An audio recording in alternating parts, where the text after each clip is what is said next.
And we're here. Are we though? I mean, Quite. we're occupying a space. Yes. We're missing two people in this game. Are we? Who are we missing? We're He missing. means in roll 20. Oh, I in think. roll Yeah, 20. roll 20. Ah, We're I missing was gonna Wiley say. CG. I'm right here. I'm hopping in. I'm I'm disappointed. I thought you know my thing by now. What? Yeah, let Wiley have their fun. Oh. Fuck off. I love that your name is so long in roll 20, it does not fit in the bar. Yeah, it goes past it. It's great. Hello, everybody. Yes.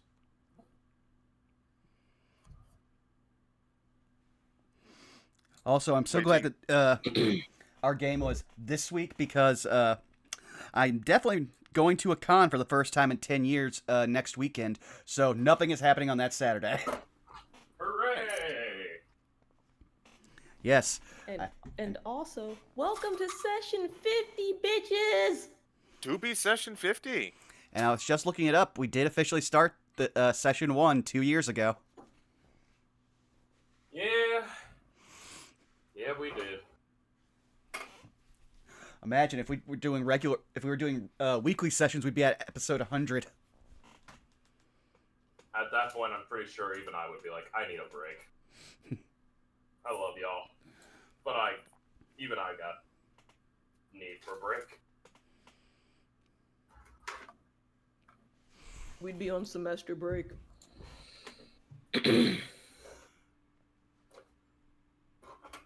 Also, I was telling this to the guys before some of you jumped in, but I realized something. For an hour, Daedalus can go completely off the grid without anyone being able to find him. Hmm? I have disguised self now and non-detection. Do not perceive me. Yeah. Receive other person. Received Ligma.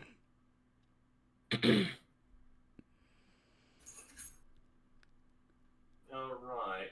Seeing as how this is all nice and lovely, shall we just go down the horn? Sure. This out of the way. Start from all the players, and then we'll move.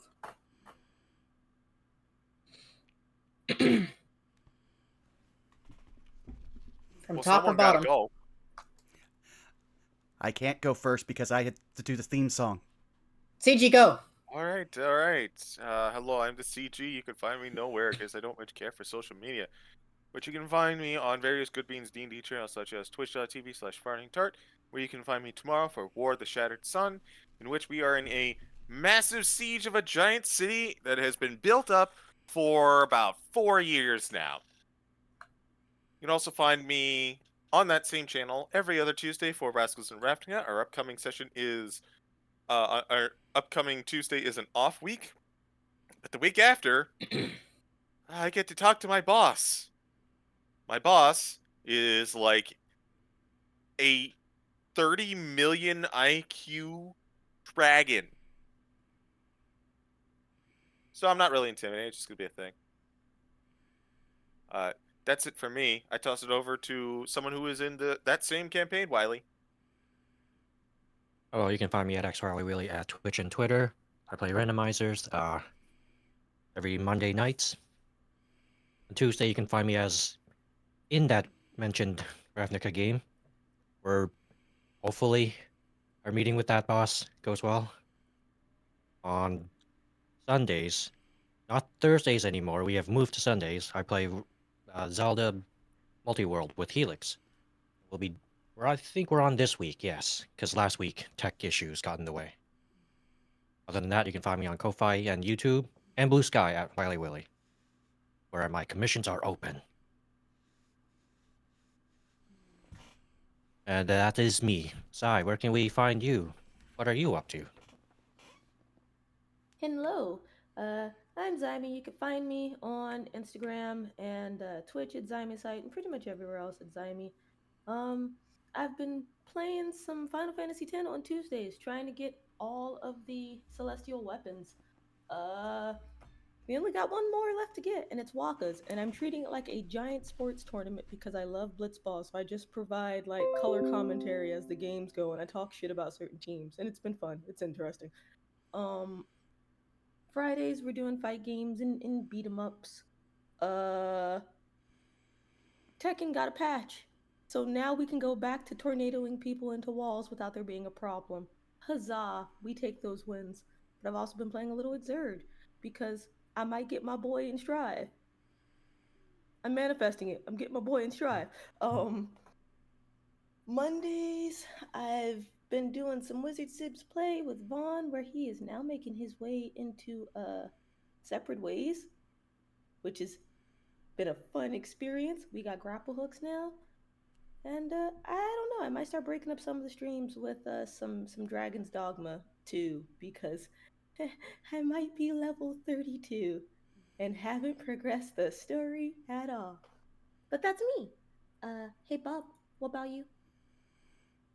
Greetings and salutations, friends. I'm Shadow Dancer Bob. You can find me on Twitch, Twitter, YouTube, Blue Sky, so on and so forth. Wherever it is, wherever I am, you can find me at Shadow Dancer Bob. We've got a lot of things going on. Tomorrow I might be playing some more Helldivers tomorrow, but not with the Murder Cave, with a completely different group, which is going to be very interesting and very fun. We've got Thursdays, we've got Murder Cave with Helldivers. Fridays, we've got my chill streams. I'm going to be starting Pacific Drive fairly soon because someone was incredibly kind and actually purchased it for me. So we're going to be doing that before long.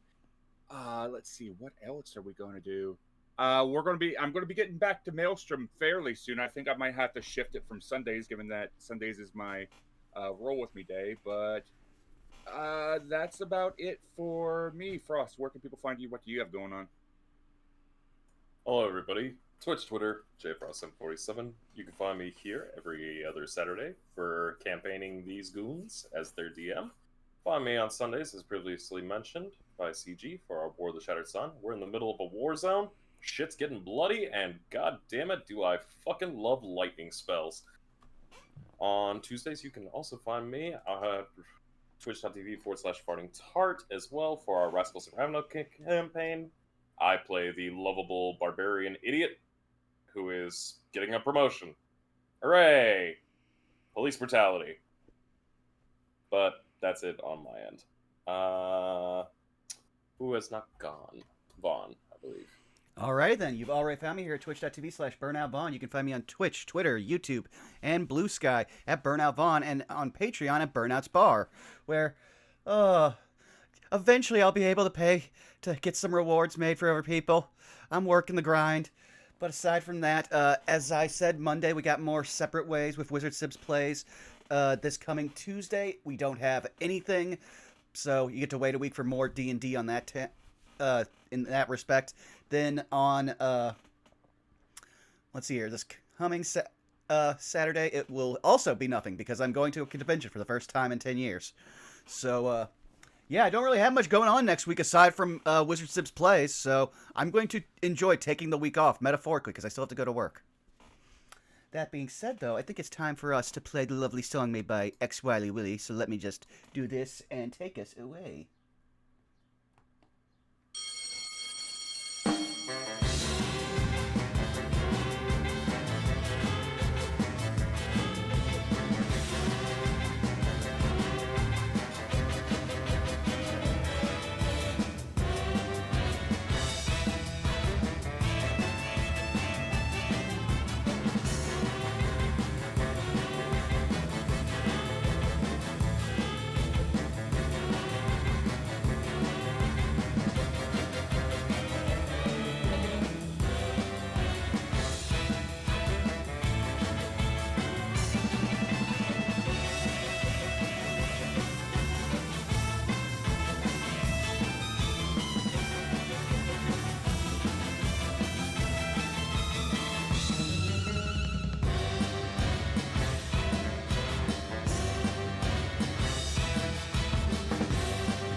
J. Frost, if you would, please take us away.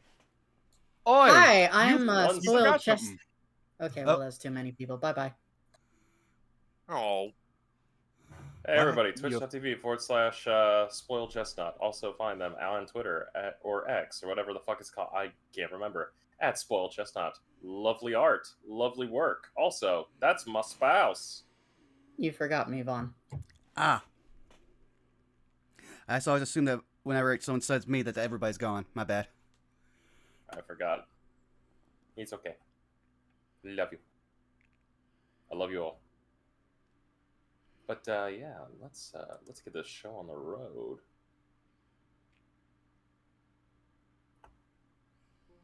For inspiration, who would like to recap last session?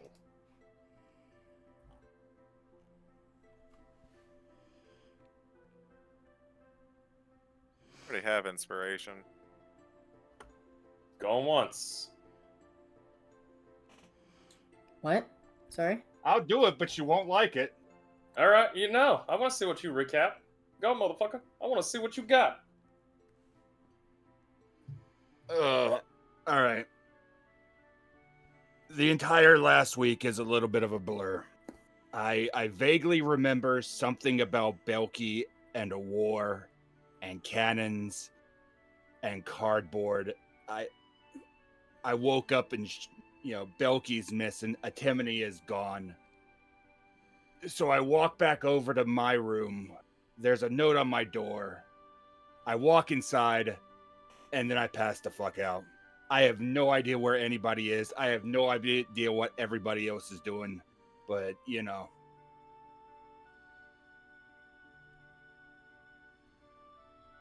son of a bitch. Lore That accurate. was accurate. You son of a bitch, that was. Alright, fuck you. Here's your inspiration, Bob. I give credit where credit's due. That was good. I did what was asked. Yes, you did. Indeed. Alright. We pick up where we left off. It is basically going to be a new day. However, something needs to happen. And I'm going to say this.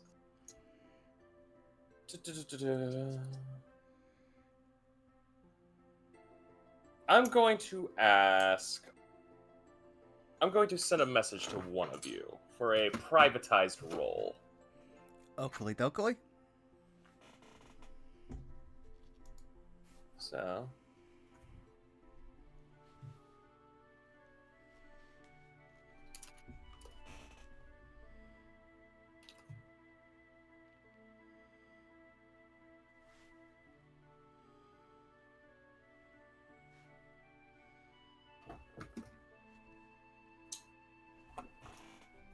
A message has been sent to one of you privately.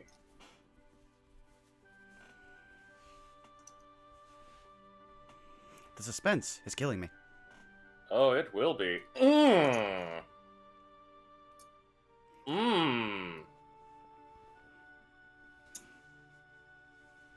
I've got my rolls.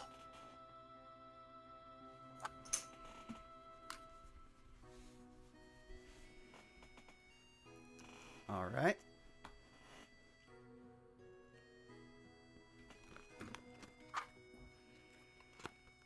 All right, perfect. We will begin now with a new day.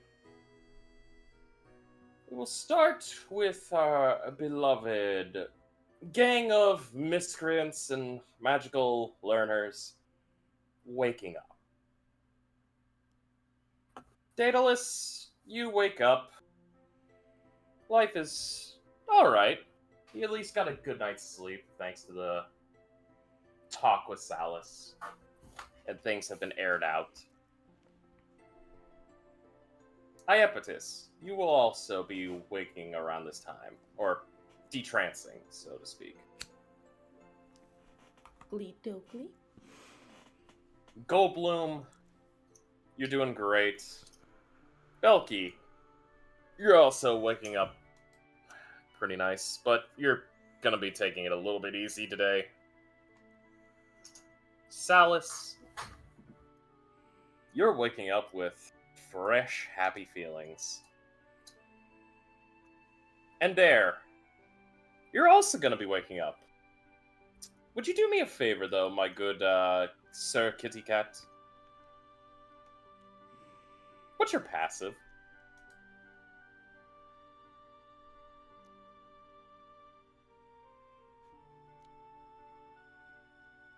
Hello? Up. Were you talking to me? Sorry. No. Ender. I'm just wanting to know what Ender's passive is. Let me check. I dropped out of the call for a second for no. whatever reason. Ah. Oh dear. And there's Oh. passive isn't very good. Him not a wise boy. It's just 13. You wake up, and everything's pretty good. I will say at this, let me just make sure things are good.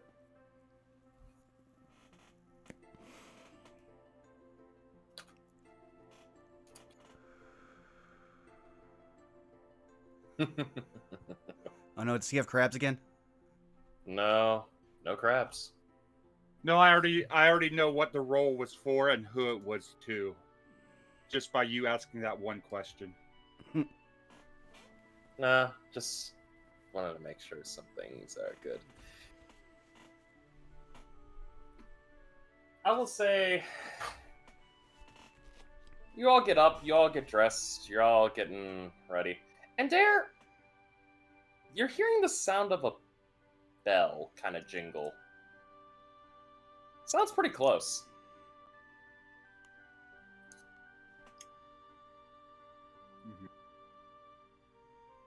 I look at my tail.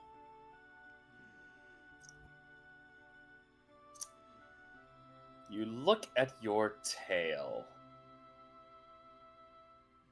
Nothing is on your tail. Hearing the bell jingling, Indara's going to take a couple steps and figure out if the bell rings whenever he moves. It in fact does ring when you move. Okay. Indara will go to a nearby mirror and look and try to find this bell that I assume has been put on his body somewhere. And there, as you go to a mirror, you notice you have a brand new choker with this tiny little bell on it.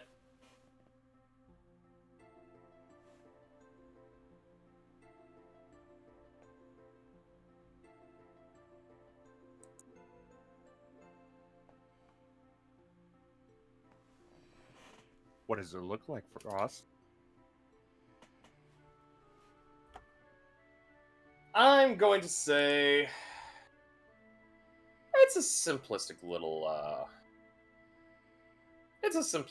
choker around your neck with a nice little jingle bell. Uh-huh.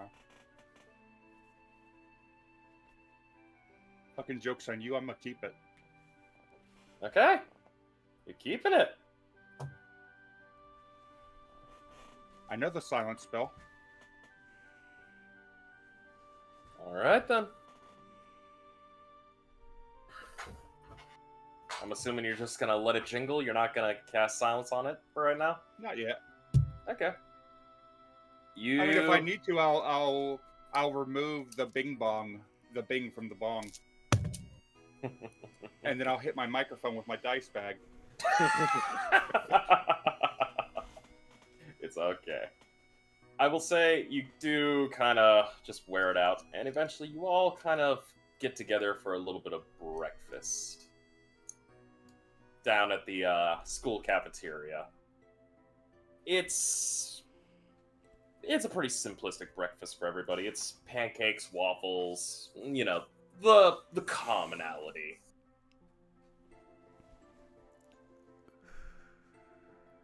All the students are kind of making sure to get double helpings and everything else. Teachers are grabbing as much as they can too. And you all just sit down at the table, begin having your meal. For anyone who's got a passive perception of... Actually, it'd be pretty simple. For those of you with high passive perceptions, you'll automatically know, see it, and hear it. And Dare's got a choker with a bell on. For those of you that have a passive perception of 12 or below, I would say roll me a perception check. And I'll even give you advantage, because the bell is making a sound.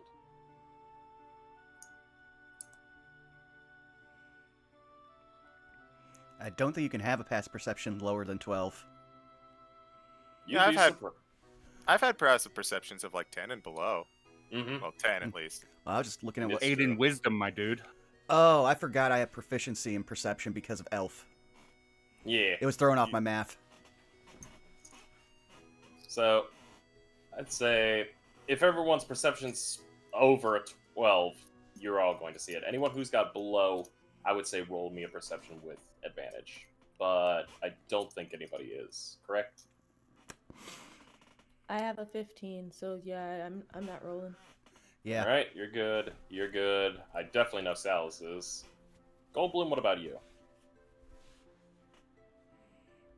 Wisdom is my stat, my dude. Yeah. Fair enough. My apologies. Elky, you're good. Yeah, you're all gonna notice. There's a bell around Pandare's neck. Just jingling as he moves. Little jingle jingle. It's like a little Christmas sleigh bell.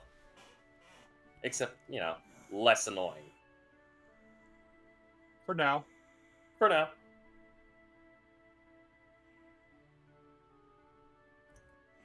Huh. Go ahead. I was going to say, before that, Daedalus is going to do something he hasn't done in a while, which is immediately just detect magic around us and look for anything that might be scrying on us. No scrying. You will pick up magic on the bell. Oh. You know that's magical.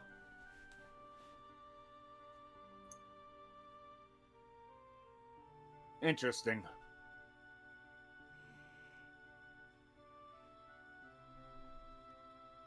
Oh, yeah. What the Go ahead. No, go ahead. Dale's just kind of leaning towards the table. Oh, yeah, guys, I forgot to tell you this. I got us a safe house. Right, you did mention that. I mean, you went there. Mm-hmm. Uh, That's not too bad. I Say, have many questions about the bell. But what? Safe house? Oh, yeah. I figured, since we've literally had cultists come to at least one of our bedrooms, it might be a good idea to have a place to fall back in case something gets really scary. Though I need to invest in finding a locksmith.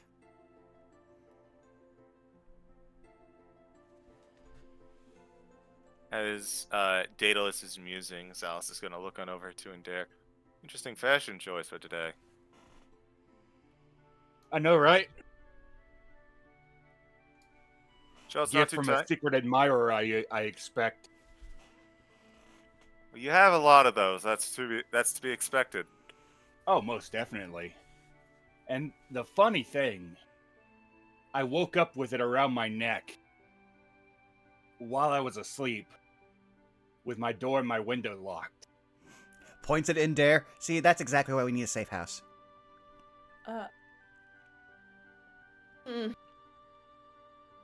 Does anyone have...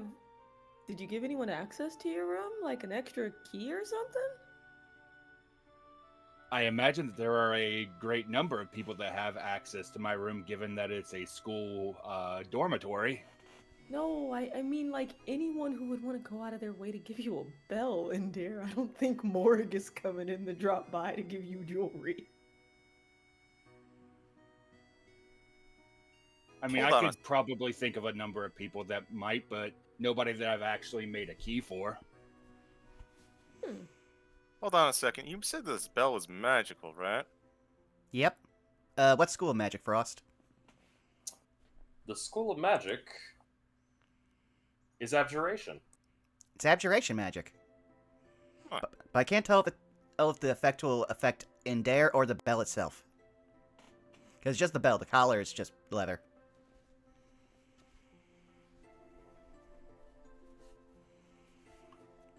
Don't mind if I take a look?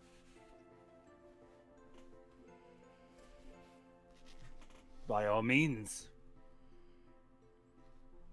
Salas is going to kind of get on over, kind of move around. Just kind of, as Indare's kind of sitting in place, just kind of look around. Oh, Mm-hmm. there's an intricate clasp on the back here. Wait a minute. Guys, I don't see a seam or anything on this thing.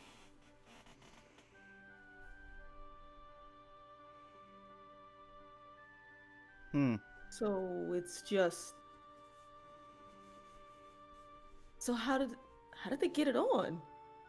Better question, I guess. Wait, how do you get it off? That's a very good question.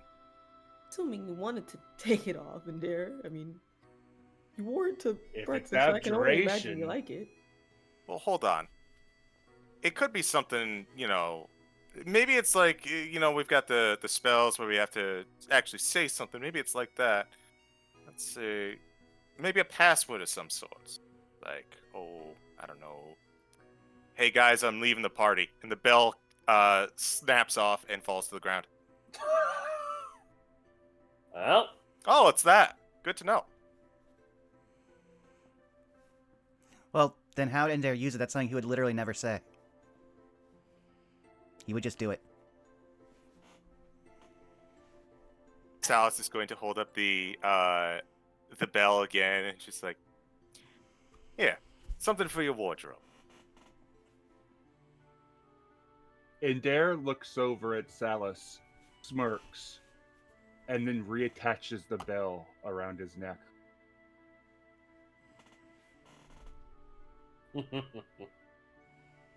And there is that playful smile on his face.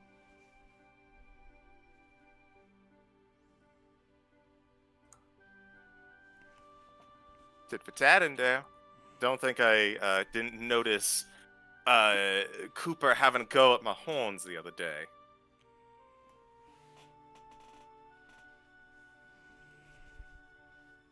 You know, presenting a gift like this says quite a bit. Sure does. Oh, here, I've got a piece of paper for you.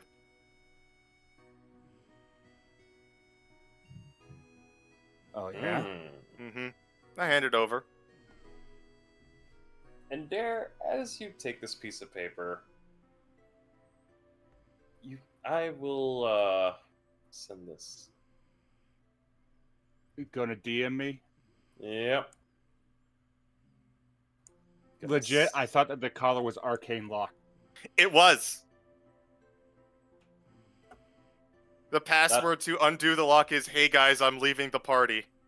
Mm.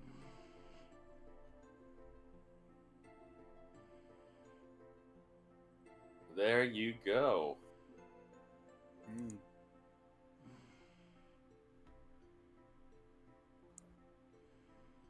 That is what is on the paper. And Dare, feel free to read it out loud or whatnot. The choice is yours. Hey, CG. Yes. Indare leans forward, oh so close to your ear. You notice some members of the party with a higher passive perception may notice his fingers shifting and twitching just a little bit as you hear Athira's voice in your ear. Now, if you wanted to put a collar on me, you could have just asked.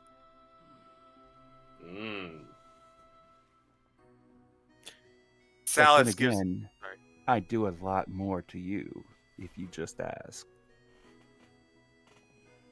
Salas, normally flustered, gives a little chuckle this time instead, and just replies with, "Oh, Fira, I do not doubt it in the slightest."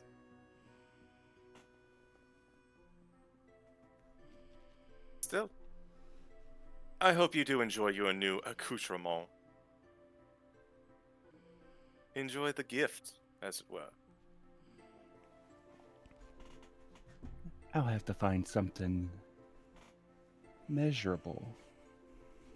Maybe I'll find something to put onto your horn, maybe on your tail when you're not looking.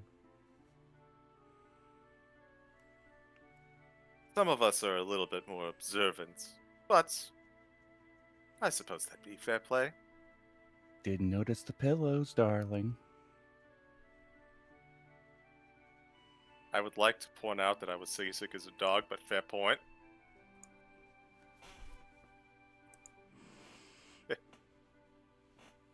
Oh my. And Salus will promptly head on back to his spot where I imagine like a single bite of a pancake is gone and he begins to get back into it. Yeah, your pancake is getting eaten now. I'd say after this, you all managed to devour your food quite readily. And yeah, breakfast is over. However, you all will be visited by a very, very familiar shrubby face. Professor Shrub kind of comes to your table and goes, "Good morning, students." Good morning. Morning, Professor. And how are you all doing today? Oh, enjoying a little back and forth as it is. Oh, well, Usual. that's good. Okay. What can I say? I'm back on campus. I'm as happy as can. Sorry. I'm back on campus. I'm as happy as can be. Oh, well, that's good to hear. Oh, I wanted to let you know something. The faculty has managed to secure something for the students' usage. And I believe it's actually going to be very useful for all of you, considering the fact that, well, after the incident with the dragon here on campus, we're actually going to need to do a little bit of protective training, so to speak. Is this going to be like when Diane had us fight in the Colosseum? Less Colosseum, more of... here, and you watch as Professor Shrub kind of gets down. It's probably better I show you. Follow me, will you? Sure. I mean, don't get me wrong. I don't mind going another round with Belky, but she plays rough. Yeah, you're not exactly gonna get off easy the second time either. Oh, the spirit of competition.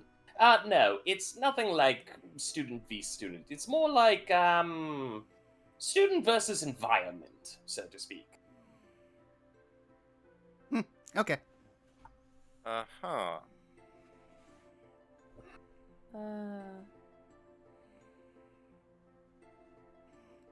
Well, I'm gonna go because I've got a bunch of new combat spells I need to test out.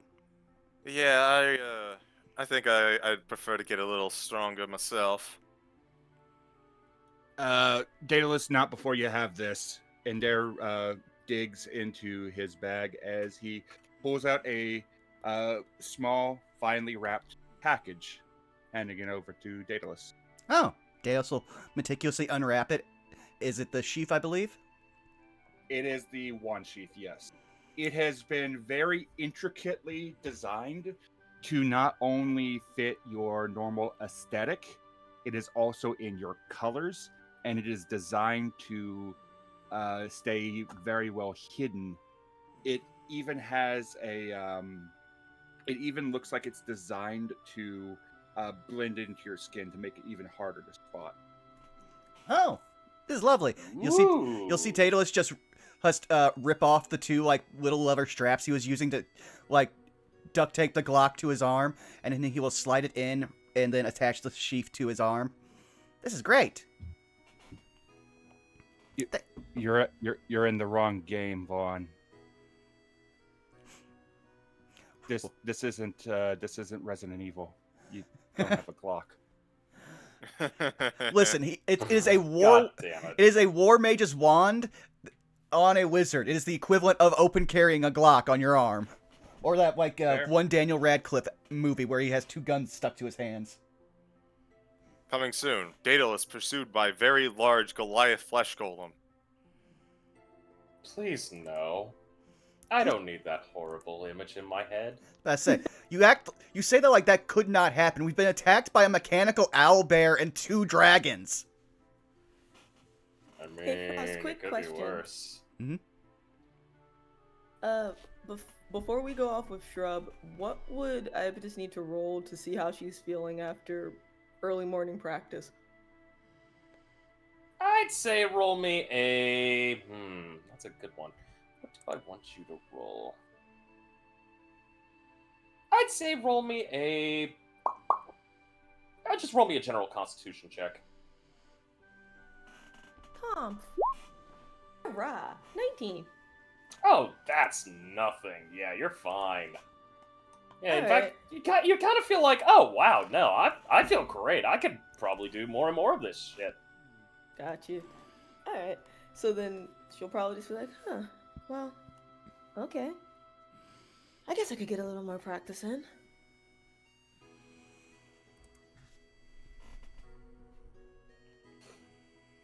I'd say...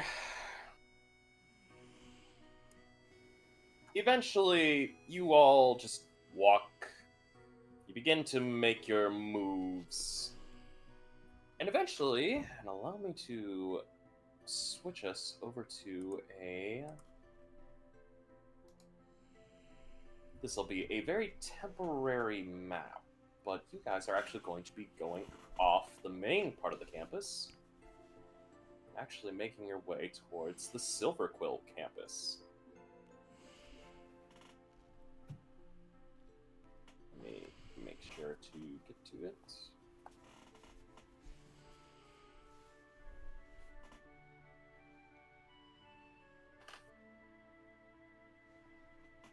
You guys begin making your way. You go past the Dramarium, the Rose Stage, and the Grand Loft. You're actually taken to this specific building, which seemingly is a gigantic orb kind of cradled in what would only be considered like a insectoid carapace, but it's made out of stone and metal and everything else.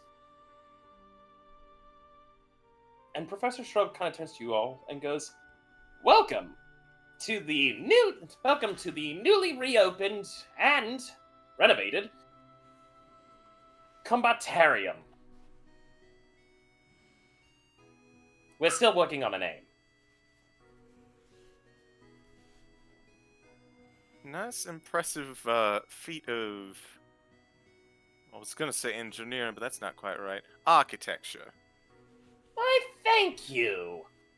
We put a lot of work into this. Specifically, a bunch of the illusionary mages. They're the ones who really put some work into this. Now, I should give you all a heads up. This little facility is to simulate combat scenarios in nearly any environment you or any magical holder or those magically attuned and gifted might find yourselves in. We're still working out a bunch of, well, kinks in the system, but we have managed to at least get a number of presets already put in. And, more importantly, we've managed to actually get a bit of our crafting work up. You'll be happy to know that this combatarium allows multiple different progressive types. You can find yourself immersed within forestry, jungle encounters. You can find yourself within ruins. You can find yourself within just about nearly any environment you can think of. Almost every environment. There are some that we're just flat out would never want anyone to, be part of. Huh. Can you imagine? Yeah. Funny enough, I actually could. Yes. However, we are kind of looking for some volunteers to try it out. There is, of course, incentive if any wish to partake. Not only will you be able to have the first goes, but more importantly, we also happen to have a little, and he kind of produces this, you all see these kind of little cards. They almost look like credit cards. And he hands them to each of you. Passes. Passes? Yes. You see, we want to make sure that, the combatarium isn't being overrun by, 100 different students. So, we've developed a system, basically passes. You utilize this pass by any points to a kind of like slot in the wall. Basically, you check in by putting this pass into this slot.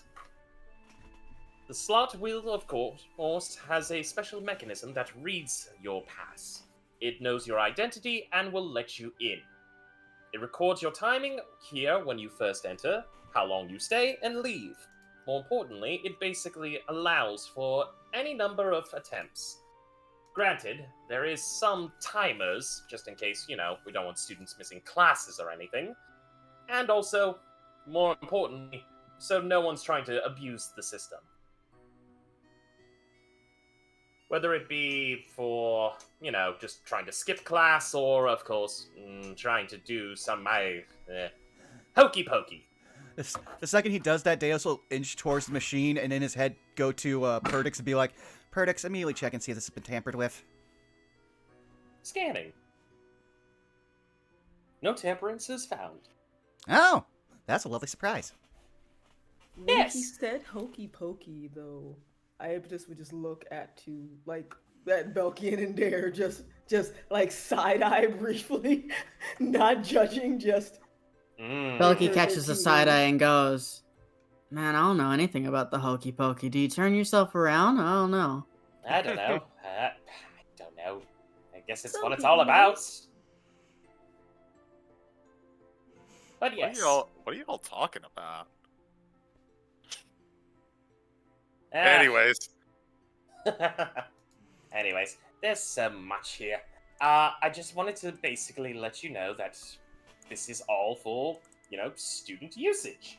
And of course, seeing as how you all have managed to deal with, helping me fight off Gru, I thought, why not bring in everybody?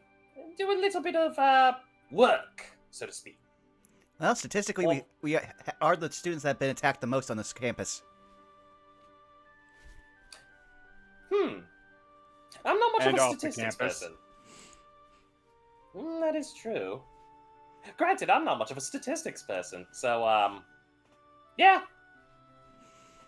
I mean, I don't see why it would hurt. It would give us a reason to keep us on our toes, so to speak. Well, I already said I would do it because I need to try out new spells. Alright. What about the rest of you? Again, this is completely voluntary, no push, no rush. But it is something available to all students. I just wanted to give you all the first try. Nah, I think I'm gonna sit out this time. Of course, miscast. Aw. So hypothetically speaking, once you go in there, you can be anywhere, do anything as long as it's like combat related. Basically, I will say there are some limitations. We're still trying to do some work on, some combative scenarios, but we have at least preloaded over, 1,000 different combative enemies within the entirety of this facility. Now, the illusions that are in the combat arena, now, do they affect only the enemy combatants, or do the illusions can the illusions affect us and make us appear to be like different people, different entities, so on and so forth? I wish I... Okay, so I'm going to be honest. I'm not much of an illusionist specialist. I'm more, natural magics. However, from what I've been told, it's pretty powerful stuff. Basically, it simulates actual real-world scenarios without lethality, so to speak. Basically, once you've been in combat, you can feel some simulated effects. It's non-lethal magics, but it definitely does show you the dangers. So if we would say be dealt a quote-unquote lethal blow, it would basically stop there and maybe allow us to go back to like a previous checkpoint, if you will.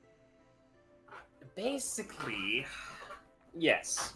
In layman's terms, should you be dealt a lethal blow, and he kind of holds up two stick arms that are doing the air quotes, you're basically going to be tagged out of the illusion, unless someone manages to utilize magic that would, quote-unquote, bring you back.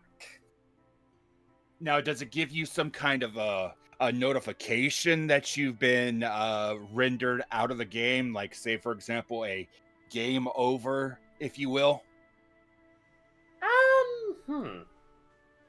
Closest I could think of is basically your senses will return back to you into the... Basically, what happens is the entire environment around you will transform. It'll look and feel almost realistic. It's a simulationary. Though, if you are defeated, I would say that it basically ejects you out, and you kind of act as an observer, unless you're, brought back in, so to speak. Ah, I understand. You'll hear Dados hum to himself as he magically ups his mage armor. Just goes, wow, I've never actually had the time to cast this before I was in a fight. Oh, believe Above me. game, congratulations, Frost. You just gave us a reason that all of the Wizard Sibs play is actual combat being done. Shit. Well, there's at least a couple different variations. Different combative scenarios. There's different modes. In fact, we're trying to find a way to potentially get up to a 5v5 combat scenario. Or 6v6, technically. 2, 3, 4, 5, 6. Yes. Okay, we could probably get up to maybe 12 to 15 people if we manage to get some bugs worked out, but again, that's for the artificers and the programmers of the illusionary magics. I've only been asked to help facilitate a few environments. Nothing too major, nothing too minor. But it is something to at least look upon. I thought you all would at least appreciate it. Actually, Professor Shrub, and she's like looking the pass over. Actually, I really do appreciate this. It would help me practice in a more realistic setting. Oh, goody. I love it when people enjoy it. Well, I will say that there are some parts that are kind of a little bit, advanced. So I'm going to just make a recommendation here and say, if it's alright with you, stick to the more easier kind of biomes. There are some very advanced ones that unfortunately we don't believe that first year should have to deal with. In fact, we've kind of locked a few. By the time you either hit second year, or better yet, if some of your grades manage to reach the right level, you might be able to become prefects, and, of course, get access to some of the more advanced stuff. In terms If of that like, makes any sense. in terms of a hierarchy, is a prefect higher or lower than one of the professor's proteges? Basically, it is a professor's protege. Oh, then But it's officially recognized by the school. oh, okay. Basically, you have to be quite, how do I put this? You have to be quite the nerd. Well, I reverse engineered Hadcat's time magic. So I think I That's fit. nice. Yeah. All right. So are we going to go in groups, or do we want to just do this one at a time? I mean, I figured. Sorry. Oh, go ahead. I mean, I figured we could just go in as a group, fight a big battle like that. Okie dokie. It's Excellent. Oh, Professor, while we're in there, and I guess for the future, since you said this is a test, do you know if there are any particular aspects of this, danger room, if it were, that, you'd like for us to, specifically check? Like, if there's something that they haven't been able to, I guess, pressure test? The only thing I could think of is basically... I mean, we are trying to basically test out more of the, moderately difficult encounters.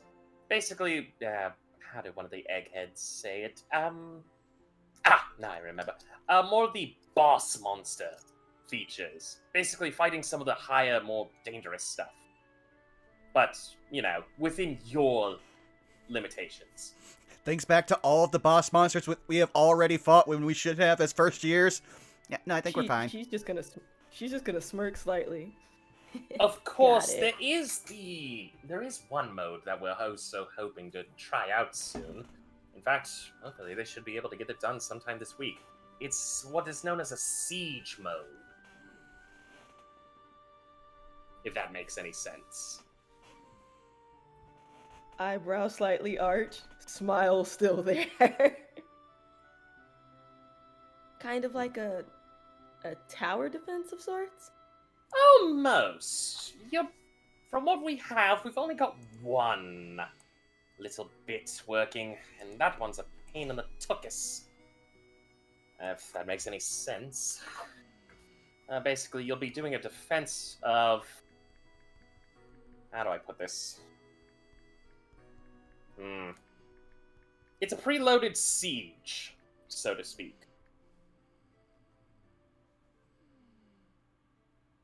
Fun. All right. Like, she's actually jazzed. All right. So I guess we can go in and try out one of these boss monsters. Alrighty. Let's see. Well, if you're going to do that, let me do something first. And he kind of just, you watch as he kind of adjusts his glasses, and he's just like, oh boy, the boyos, I cannot wait. Here. And you watch as he inputs his card first. And he just steps back and goes, alright, all of you, please insert your card. Miscast. Seeing as how you are not going to partake within the combat scenario, I believe you should enjoy at least the observation room. Yeah, How does alright, that what was sound? that? Oh, you'll follow me once we get inside. Alright, sounds good. And you all begin to just enter in your cards into this little slot. It registers each of you, and eventually you watch as the doors grind open. And these are not normal doors. These are like heavy metal doors. They are opening kind of like how a blast door would open.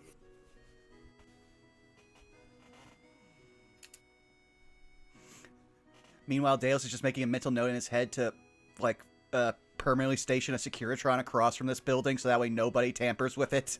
Because this is the perfect way to make killing someone look like an accident. Alrighty. Well, I'm glad that you all are participating. And eventually, you guys walk in, and there's kind of like this, what looks to be kind of like a... like a small little room. There's plenty of drinks, there's some food. Kind of looks like pre-battle prep. And one of the big things is there are two doors. One door, similar to the main door here, is made of absolute reinforced metal. Another door happens to kind of be more like an office door with a sign that says observation room, upper floor. Whenever you all are ready, we will immediately begin. There's a small little what is it called? It's kind of like this how do I put it? You know how you would handle a cash register? You know, where basically shopkeepers keep all their money when it's not in the safe. Uh-huh. But basically, it's like that, except it allows you to basically put in whatever requirement for a battle simulation you want. If that makes any sense. I suppose. Seeing as how this is your Kinda first time, I'm going to probably be the one that programs it for you. No offense to anyone, I just want to make sure you're all alright. If that's okay. Probably similar to like inputting drinks at the cafe, now that I think about it. Yes, like that! That is precisely how it is done. So, yeah, let me do this. And you watch as he kind of pushes in a few things. Alright, let's see. Preset number 1, 2, 3. Let's do preset number 2. Preset number 2 is fun. And it's, of course, something I'm familiar with. Alright, there's at least going to be 1, 2, 3, 4, 5 of you, so 5 occupants. Alright, and difficulty setting, we'll put it on a mild difficulty. Yes, a mild difficulty, something that should hopefully not cause too much problems. So what you're saying here is, I don't have to hold back anymore. I mean, depends. Just don't go too crazy, you know? I mean, serious destructive magic. I mean, there's a reason why right now we're lucky that certain spells aren't being used. Believe it or not, we've had to renovate this place at least 4 times because of certain spells being unleashed. Don't even get me started with Diane's whole sunbeam problem.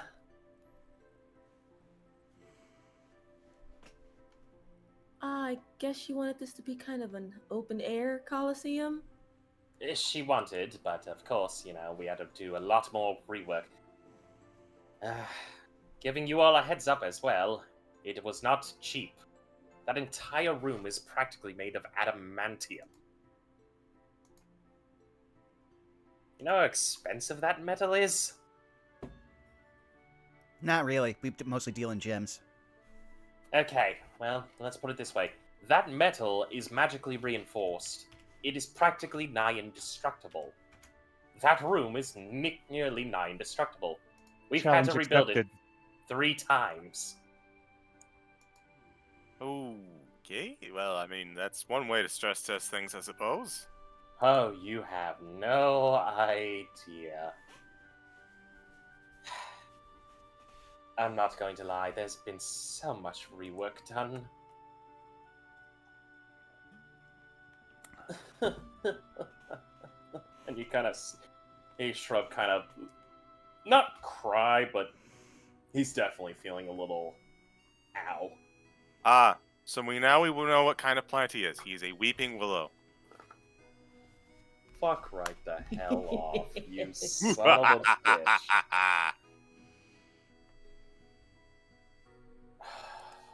Weeping willow, fuck off. What would be a decent combative scenario? Oh, yes. Yes, now I know. Now I know. Alright. So, I will at least say this right now. I have complete and utter faith in you all. But I'm not going to lie. Shit might get a little wild. I mean, that's kind of normal for us in general, so that's fine. That's true. I live on the wild side. Oh, Happiness just summons the mace. All right then. I mean, fair enough if that's the case.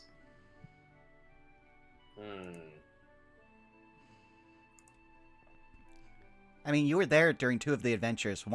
One we had to fight a manticore while someone was throwing grenades at us from the sky, and the other time was a nearly adult dragon. That's the norm for us. You do bring up a good point. Also, don't remind me of the chimera and goblin. Not going to lie, I'm still not over it. Adds to the list of people not to tell about the safe house. At the very least, we managed to talk him down. Yes, and I hope he's rethought his entire life. Oh, it's a shame. It's a damn shame. I wish we'd taken more of those grenades. Please don't. We don't need students running around with illegal explosives. Oh, look. Oh, goodness. Oh, by the grace. Alright. Well, I'm going to load up a specialized combat scenario for you all. One that I do believe might catch your interest. And as he inputs the final thing, he goes, this one is an interesting one. It requires the usage of brain over brawn, so to speak.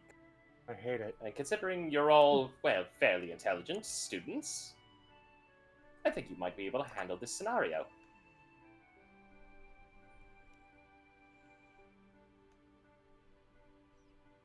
Lay it on Now. me. Well, first and foremost, your environment that you'll be fighting is riverfront. Believe it or not, many a challenge happens to lie near water. Your opponent knows how to utilize the terrain, as this is somewhat of their turf. So, you'll have foliage, you'll have many resources available at your disposal. What else would it be? Ah, yes! Now I know something. Besides that, it should be alright.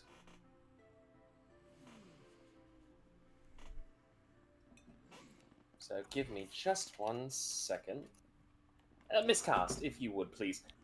Come up to the observation room. Yeah, she'll follow. Excellent. Thank you so very much. Alright. Students, I wish you the best of luck. And remember, do not have to worry. There is nothing to fear. Just make sure you do your best.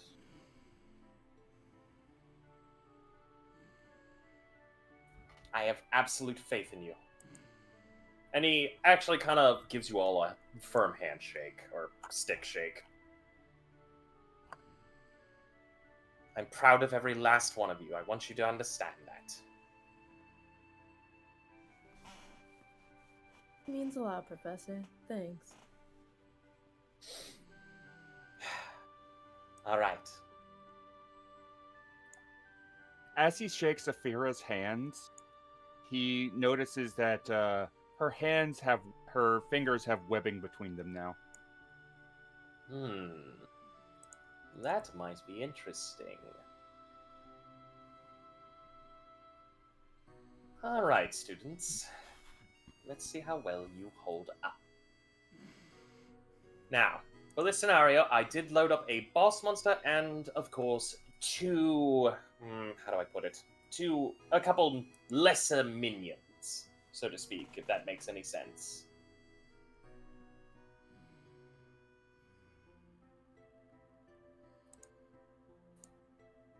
I want to make sure that you're all in tip-top shape. Oh, excuse me. Still haven't recovered from that whole ordeal. But I have absolute faith in you. Come, Miscast. And eventually you do see Shrub open up the door, at least to the observation deck. Belky, I assume you follow.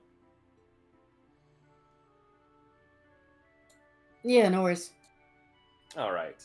Belky, you go up. The rest of you. The door in front of you, this double door made of absolute pure metal, opens up.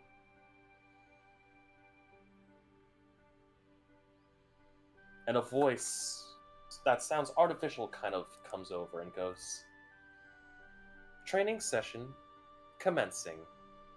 Please enter combat Terium room."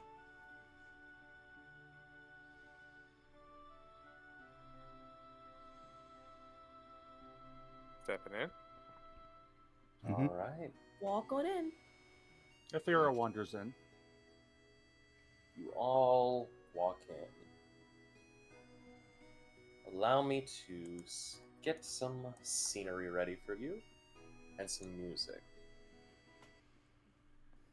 Before combat starts, I will, in the act of fairness, I do want to let you know that I have used the aquatic adaption aspect of Alter Self.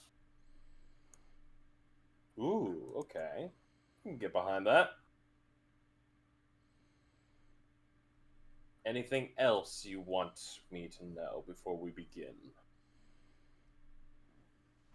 Aethera Smash. A Fierce Smash indeed.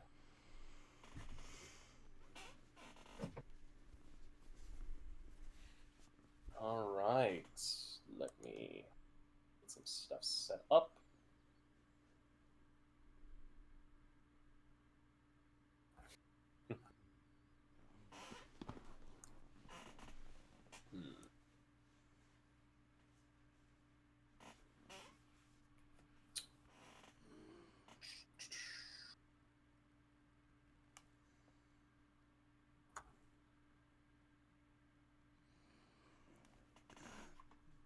For once, Daedalus is not playing the support caster. He is out for vengeance. Destroy. Nuclear launch detected. It's like that. It's like that post from Instagram I put in memes the other day. I have not chosen violence. Violence has selected me to be their chosen one.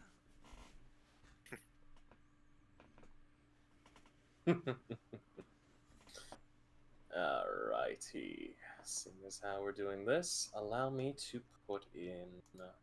Oh yeah, should we probably roll initiative now, just to save you? Just 1 second. Oh, okay. I'm just wanting to make sure I get the last of these weaker enemies ready for you all.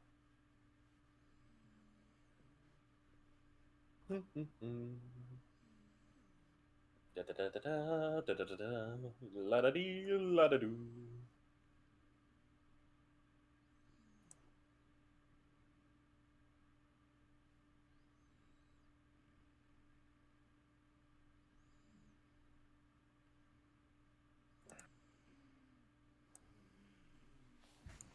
And let me get your tokens put onto the map.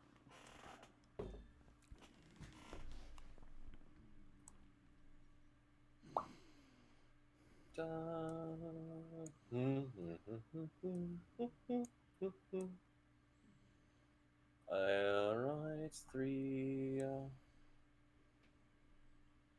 4, and 5. I will say that if you wish to move your tokens around when you have that, just to put yourselves in a battle order, I have no problem. Let me just get last minute works.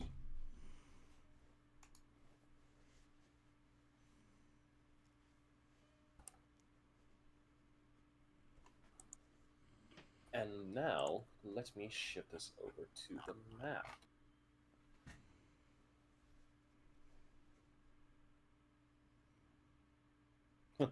Misspelling.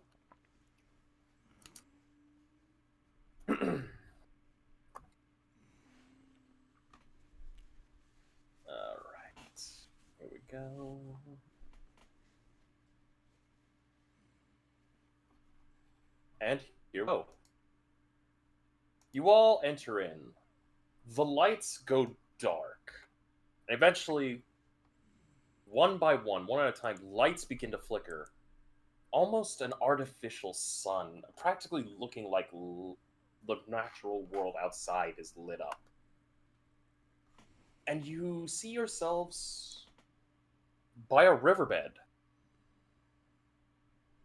And eventually you hear over somewhere off in the distance, you hear a loud voice of your professor going, "All right, students, welcome to the combatarium. I've loaded 3 levels of encounters to go against you. An easy, a medium, and a hard difficulty. We'll start off with the easy one. Are you all prepared?" Daniels will just tighten his wand sheath if prepared for anything. Salus gives a thumbs up. Does a little stretch, but yeah, sure thing. Athera nods. I am hard, and he beats his chest. God damn it, I love you, Wiley. Bless. That's a clip. Spirit Goldblum. Alright. With that, your professor Emi goes, "Alright. Combat begins now." And you watch as across the river bend. 1 second.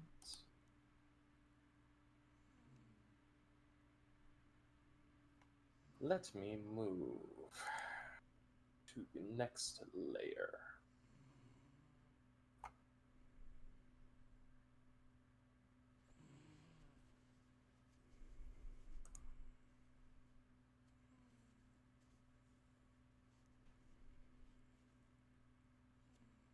Eventually, you see a multitude of creatures materializing out of thin air as you are greeted by multiple lizard folk. And it would be at this time, I would like everyone to roll initiative.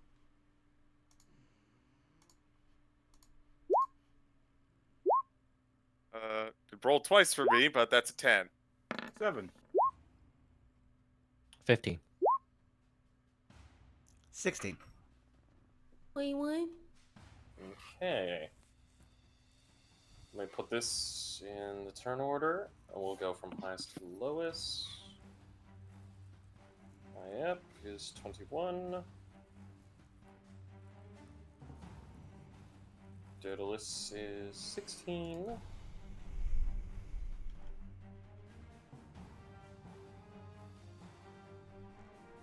Goldblum is 15. Salus is 10. And Dare is 7. Now, Salus, I need you to practice yelling out, "To me, my fellow students." Yes. I am not the telepath here. Let me roll. Well, they started making Cyclops do it in the new series, so. Fair Yeah, enough. first episode. Let me roll for your enemies. That is not so great for them. Also, if I cast Mind Sliver, then I'm already doing my one X-Men reference, because that's basically the Professor X pose every time he does it.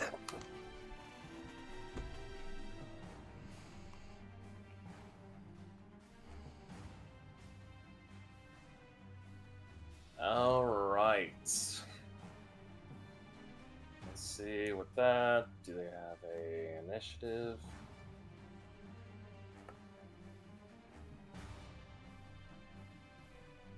All right. So they're actually going to be not great for these guys, but they are above at least one of you.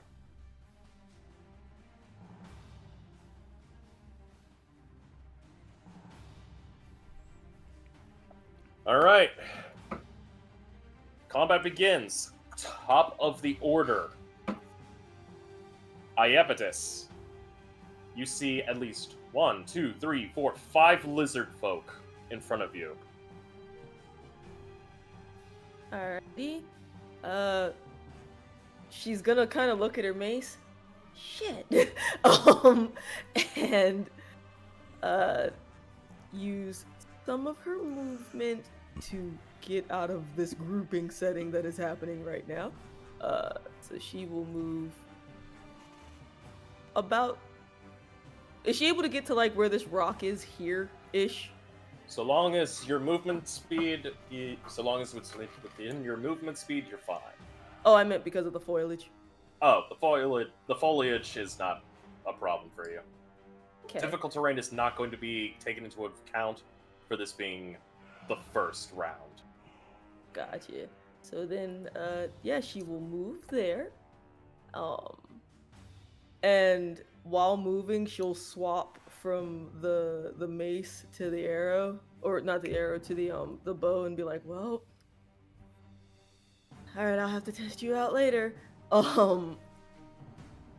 And she's going to just try a shot on it. Not gonna waste anything yet. Just wants to see if she can hit it from here. She's gonna aim for the one that's directly across from her. So you're hitting this one. Sorry, I brought my window up to roll. Point. That one? Yep. Okay. Yes.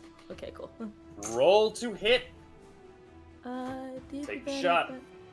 Make sure it's the right one, because I always click the wrong fucking thing, and then I feel bad about it. Aww. 11. An 11. That does not hit. Shit.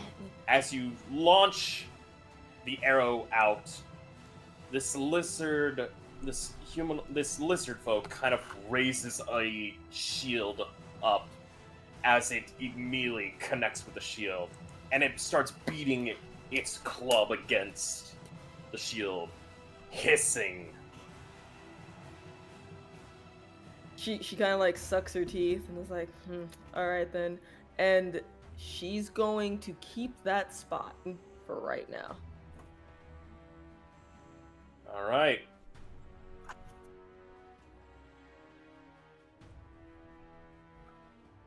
You immediately set yourself onto the position, readying. Daedalus, your turn. All right, Daedalus is going to casually walk up to here. Look at the one directly across from him.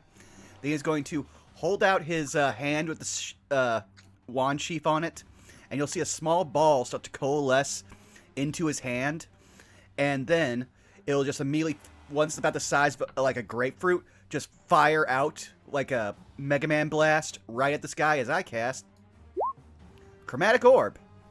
And it's All right, and which one were you aiming for? the one directly across from me. All right, you're going after him. Got it. I will roll to hit. And also, this is a ball of pure lightning. Lightning damage. Noted. $19. The 19 does hit.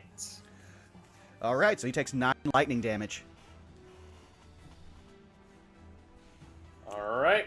And then he will use one of his uses of his arcane matrix to quicken the old reliable, because I said I gotta do it because I gotta get the X-Men reference. If my mouse will let me click back onto my sheet. Doodle-doo.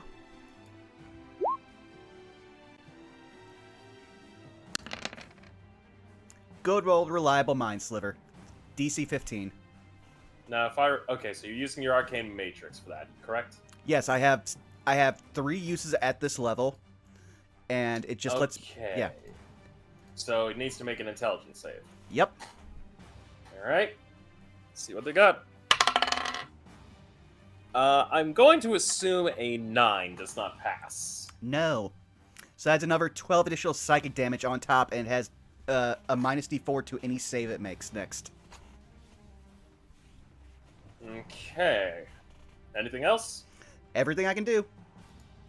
All right. Goldblum, you're up.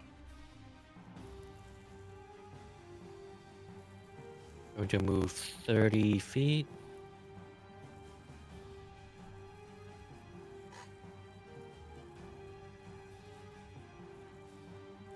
Bonus action.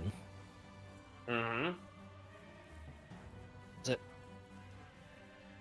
And use my crystal body and use my onyx form. All right. Prepare for Onyx walls of form. text. All right. That means it's your 10 plus Dex plus Wisdom. So your AC would be what?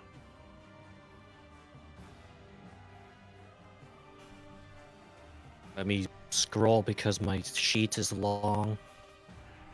My AC is now 18. Okay, 18. Not And I bad. choose. Are they armed? These lizard folk? They are all armed. There are a few of them that are armed with heavy clubs. Some are armed with javelins, spiked shields. Then I will choose bludgeoning, non-magic, for my resistance. All right. As a bonus action, and for my main action,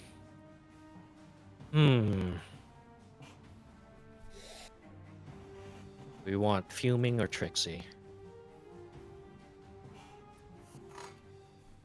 Either way, another horned creature is summoned across the river. Okay. Stay around here. I am summoning whatever our little friend is called. I forget. Chimby. We had Only one. funny story.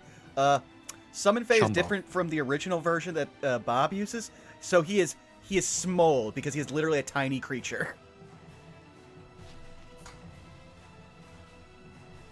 Oh wait, can I just do this myself? Let me. Oh. There, I saved you some trouble. Okay. So what's its health? Did I give you access to the Open. stat sheets? I do see a thing. on 30 here. health apparently. Okay. I do have And fuming what- Fae You have fuming Fae. available. Yeah. I know there's mirthful and Trixie. Yeah, there's 3. Those are the 3. Okay. I don't so- have access to those, so I just dragged in fuming Fae, which Okay. honestly, I may as well It's just use fine. that one. Yeah. Fuming is the one that I always use. Yeah, it's the combat one.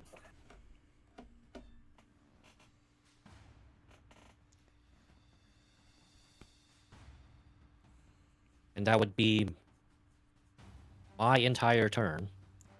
And now it's the Fae.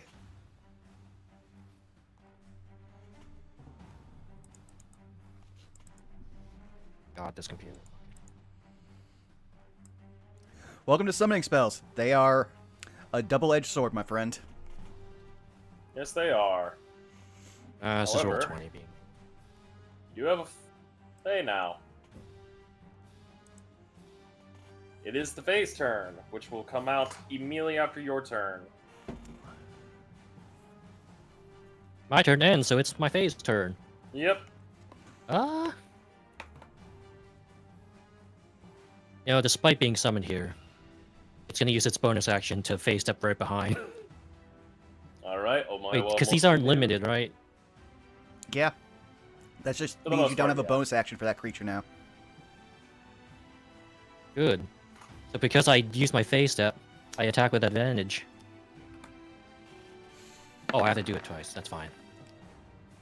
Just have to remember. That's a... Oh, wait. Oh, I forgot it auto does. So forget that second roll. It's a 20 to hit. I am Okay, used to single rolls. So let me see this. So what was it? A 20 to hit, or 20 to hit. 15 damage. 1 second.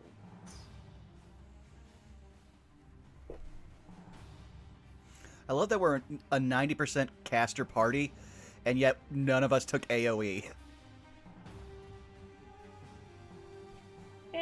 to be fair, shit has kind of been. Yeah.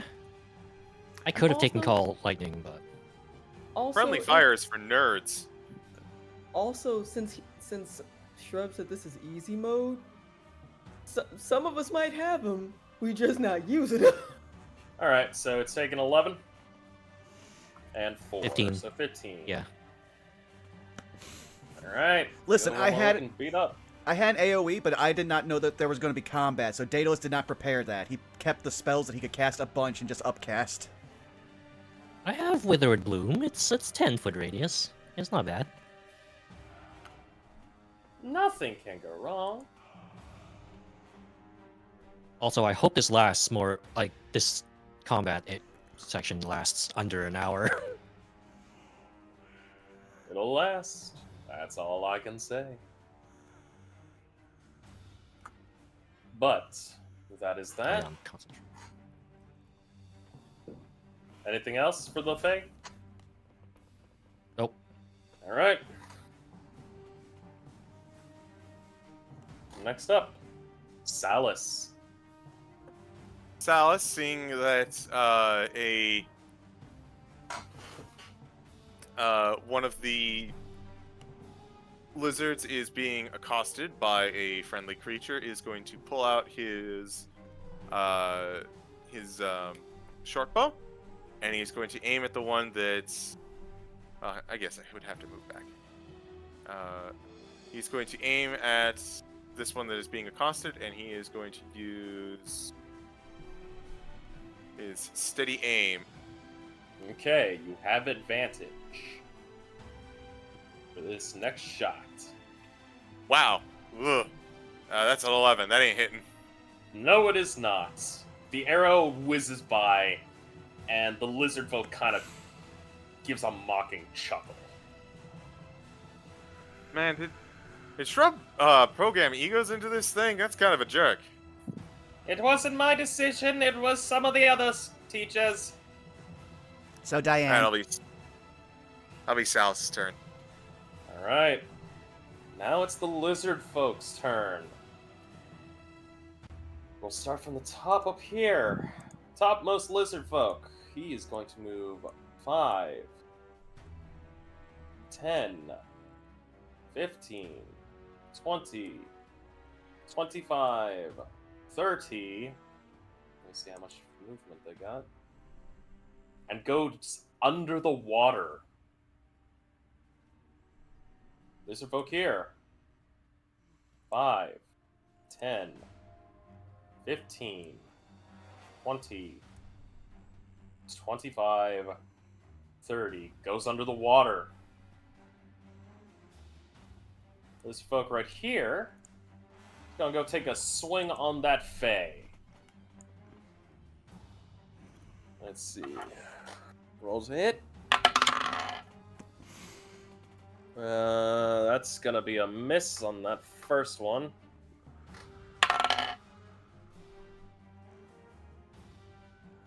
That will be a hit. I'm assuming the Fae will be hit with a 18, correct? Goldblum? 18 is my AC. No, 18 for the Fae. Oh. Yes, that will hit. Alright. So they're gonna get hit with the heavy club. That is gonna be 6 bludgeoning damage from this one lizard folk. This lizard folk is going to move on up. Get some flanking. So he's gonna have advantage on this. I'm gonna turn on a light. Alright, so he's gonna get 2 rolls, and I'll give him the wild dice on this one. First attack. That is gonna be a 19. He's gonna go make it with a bite attack, which is gonna be 6 piercing damage.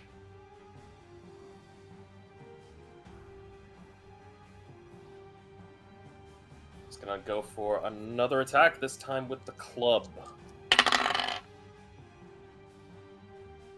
That is... Okay, that's gonna be an interesting one. Goldblum, does a 13 hit this Fae? Nope. Alright. 13 does not hit this Fae. That is this lizard folk's turn. This lizard folk is going to be pulling out his javelin. It's going to target you, Daedalus. It does have a -4. So, I'll make sure to roll a d4 with it. No, that's on save. That's on save. Oh, on a save. Yeah, that's... Vicious Mockery does attacks, Mind Sliver does saving throws. Alright, well, the first attack is going to be a 21. Yeah, it hits, even without all my shit. Alright, it's just throwing a javelin at you. Can I impetus do something for that? Unless you have a feat that allows you to intercept, no. Silvery barbs? Wow, that's the first time we've ever protect used it. Silvery barbs. Is it a reaction? Yes, I should bring it up so you can see. Okay, let me read it. I know Corbin in our Sunday game uses it, but I've never done too much. Alright. It is a reaction when you take within 60 feet of you, okay. Alright, you magically... Okay, so it's got to re-roll the d20 and use the roll lower. Mm-hmm. That is going to be a... Alright, so its first attack is going to miss you then, because that's a 10. And... Let's see. Given that she knows how they fight, she'll give the advantage to, Ender. Okay. Next attack. That is going to be a dirty 20 to hit. I stopped one, bro, sorry. It's fine. If it had been one less, I could have shielded. If not, oh well. He'll take the damage. Alright, that is going to be a... Jesus, these guys are rolling pretty consistent. That's going to be 6 piercing. Is Chromatic Orb a concentration spell? No, it's just a spell attack. Huh. Okay. Well, you're taking 6 piercing damage. Yeah, it's basically, do you want to have a spell that's better version of Firebolt, but you have to waste spell slots for it, and it can be any damage you want, as long as it's elemental. Okay. That is the lizard folk's turn. And there, you're up. So, Athera is going to activate her feline agility. All right. She's going to run forward, and she's going to call out to Salus. Hey, Salus, ever been fishing with dynamite? Can't say that I have. She reaches up just under her neck, flicking the bell with with her middle finger, as she unleashes a resounding blast of sonic energy. I cast Thunder Wave directly in front of me into the water. Thunder Wave. All right. They got to make... DC 16 Constitution saving throw, plus whatever effect it is for them being, underwater during it. If you... It's only thunder damage, so... Right. They do... Constitution. I will Just make roll note, once. this is my bonus action due to cooking spell. That is going to be a 13. They're both going to fail. Then I get to roll my Thunder Wave damage. 2. Wow. 2 thunder damage. Though, Bob, Damn. since this is the first time you're using it, you might want to let the chat know what's going on. In what regards? I thought I described it. Well, Yeah. no, because until now you didn't have Quicken Spell. I have used Quicken Spell in previous encounters. Oh, my bad then. It's just 50 episodes. Yeah. It's all good. So one of Athera's abilities for being the Murder Cave Artificer is she is able to tap into a very limited amount of meta magic. I believe it's like 3 times per day. Mm-hmm. Actually, I believe it is Heresy Tech. Yep. Okay. Heresy Tech. You create a tool such as a belt, a gauntlet, which is what she's wearing, or a rod. You can use it to enhance your spells. You gain access to the sorcerer meta magic options for distance spell, quicken spell, and transmuted spell. After you finish a long rest, you can choose one of these options. You can use that option 3 times and can use an action on your turn to switch to a different option, but gain no additional uses. You regain all expended uses when you complete a long rest. This item cannot be used by anyone but you, and if lost or destroyed, you can spend an hour and 500 gold worth of materials to remake it. With that being said, Athira is then going to dive into the water, and she gonna get handsy. All right. Going underwater. And she's going to make a claw attack on this lizard folk underwater All right. with a nat 20. Natural 20, that's gonna strike. 14 slashing damage as she just grabs a hold of this thing. That primal look back in her face, she is hunting, and she is digging those claws into like the ribs, and she is just raking out. She's just raking it across through armor, through flesh, potentially even touching bone as she's digging into this thing. Okay. I will say this. Ender, or Aphira, I should say, at this current moment. Even though it is an illusion, it feels real. Like you are scraping into living organic material. It's a pretty damn good simulation. And what about the fact that I am underwater? Does it feel like there's actual water? It feels in my like lungs? you're underwater. Okay.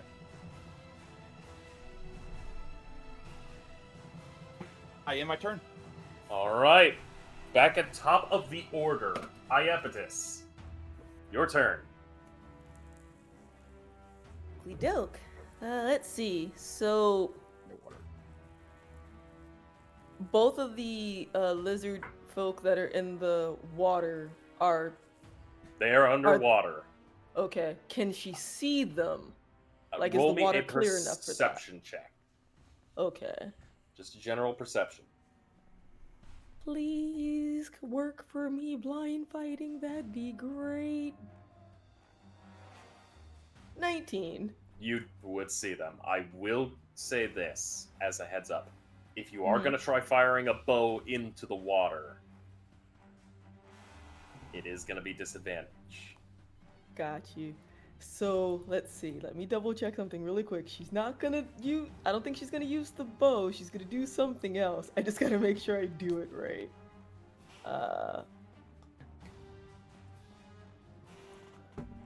And no part of them is peeking out, right? She could just see them through it. Yep. None of them are peeking out. They are just underwater. Okay. I know what I want to do, but I have to make sure I don't hit anyone. Gotta do some measurements really quick.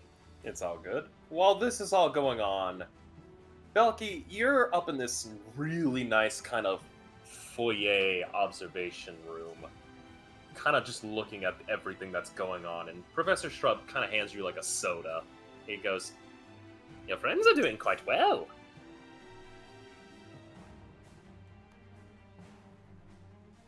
So, Bucky will kick back and relax. Put her feet up if there's a chair around for her to sit in. Oh, you're on a chair. You're sitting yeah. on a chair. You're basically kicking your feet up on a railing that's just overlooking. And Shrub kind of hands you a bag of popcorn and goes, "Popcorn?" Oh, yeah, sure. And she starts to munch and crunch. Yeah, no. I always have faith in my my teammates. Yeah, my friends.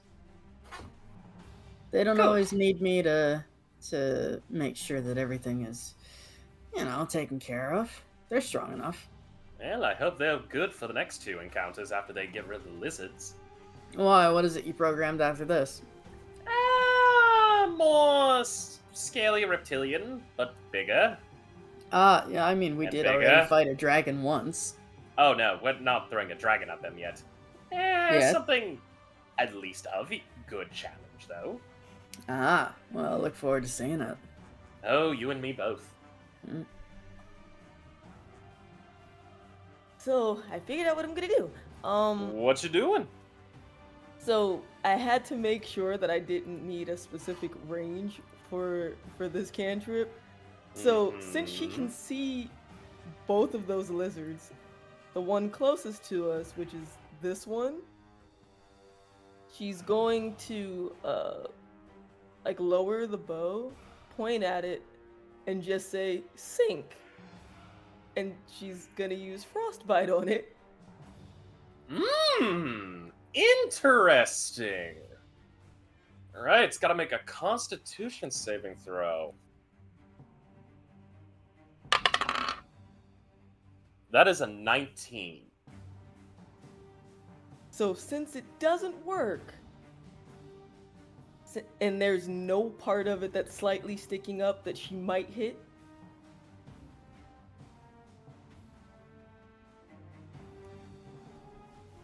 Nope. Unfortunately not. Both these ones are deep underwater. gotcha. Alright, so then in that case, she will let me make sure my extra attack that I have doesn't have to be on the thing that I already went for before I do it.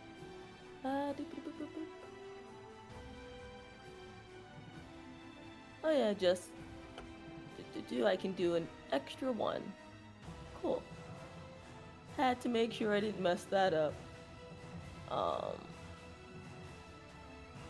And just in case, so that it can be seen. Can make one weapon attack with one of the magic arms weapons. So, since it didn't work on that creature, she will aim her bow at the lizard folk that was attempting to fuck up the goat, and she will take Okay. another shot at that. Take the shot. Come on, Bo, be great, I believe in you. 24. That does hit, and 10 piercing. Yep. Alright. And then she will take some of her wee little movement, just a little bit, and just take a slight step back. Just a little one. And that's it. Okay. That is your turn. Daedalus, you're up. All right, Daedalus will get more centrally located. And which of the two over here looked the most messed up? The one I was fighting or the one that just got like 3 hits on it? I'd say roll me a medicine check. Let's see here. Do.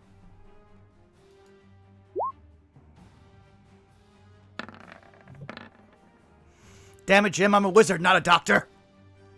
Good one. It's kind of hard. Both of them kind of look really fucked up. All right, then. Well, he'll use another use of his Arcane Matrix to do the exact same thing. He will do Mind Sliver on this one, and on the one he originally attacked, he will also throw another Chromatic Orb. So, All right. do the orb Bring first. up Mind Sliver. Oh, yeah, okay. I'll do that Mind Sliver first. There you go. Okay, let me roll for his DC. Gotta beat a 15. Mm-hmm. Yeah, he ain't beating that. He. I'm gonna just tell you right now. You watch as this thing kind of just has a fucking aneurysm. And it just fucking dies. And then Chromatic Orb for the other one, which is a roll to attack. Yep. 22. Guess what, Daedalus? I just electrocuted that one to death. Yes, you basically took Gamera and you killed him. Thank you. Though now who will protect the children? Man, fuck them kids. But that's everything I can do. All right. Next up, Goldblum.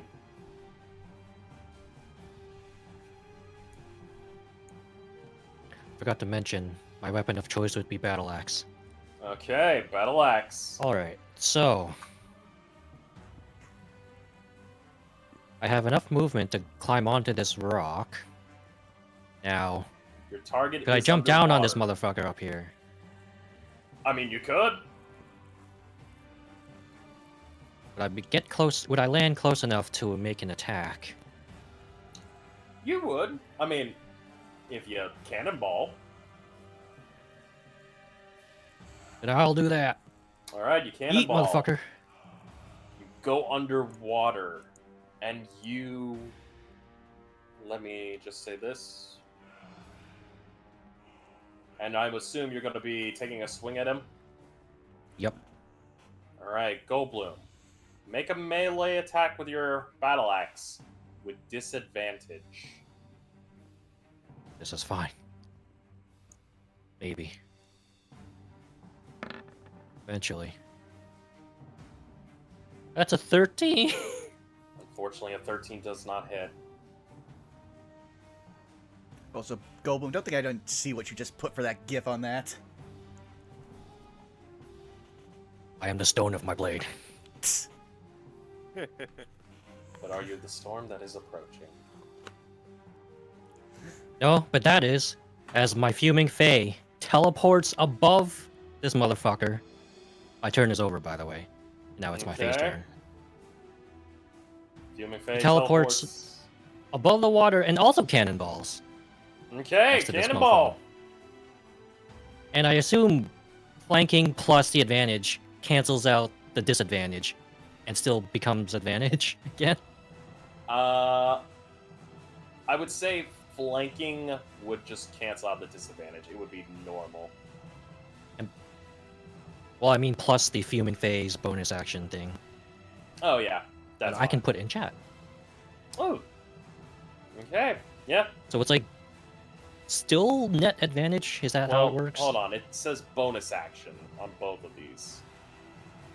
See, that's the confusing thing because it's part of phase step. I don't know why it's separate Oh, on if it's World 20. part of it, okay, that's fine. That's fine. That Yeah. my apologies. I saw the two and I'm like, wait, something that does not register here. All right. Yeah, I'd say with advantage. When it was this one. Thank Oh, God thank you God had for advantage. because that would have been awful. Get him, Hornborough. That's 12 damage.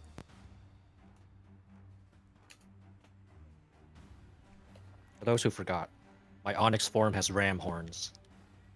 Okay, 10 slashing to force, so that's gonna be minus 12. All right. Anything else? I don't think so, no. That is turn. All right. Salas, you're up. Right. Shucks. Oh well. Seeing as how the gap has been closed, Salus is going to make his way up and flank this this lizard folk in between himself and Goldblum. All right. It is a little bit in the water. But I should have I have flanking, so that should balance it out.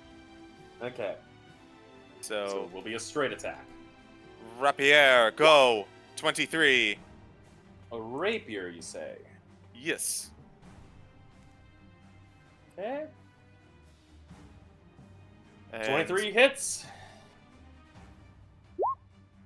So that is 20, 11 sneak, 9 piercing. Yeah, this thing is dead. You just impale it through the back of the throat. And I think it is time for my other rapier to pop out, as I'm going to summon my dancing rapier to help out with this one that has been cannonballed. All right. Rapier appears.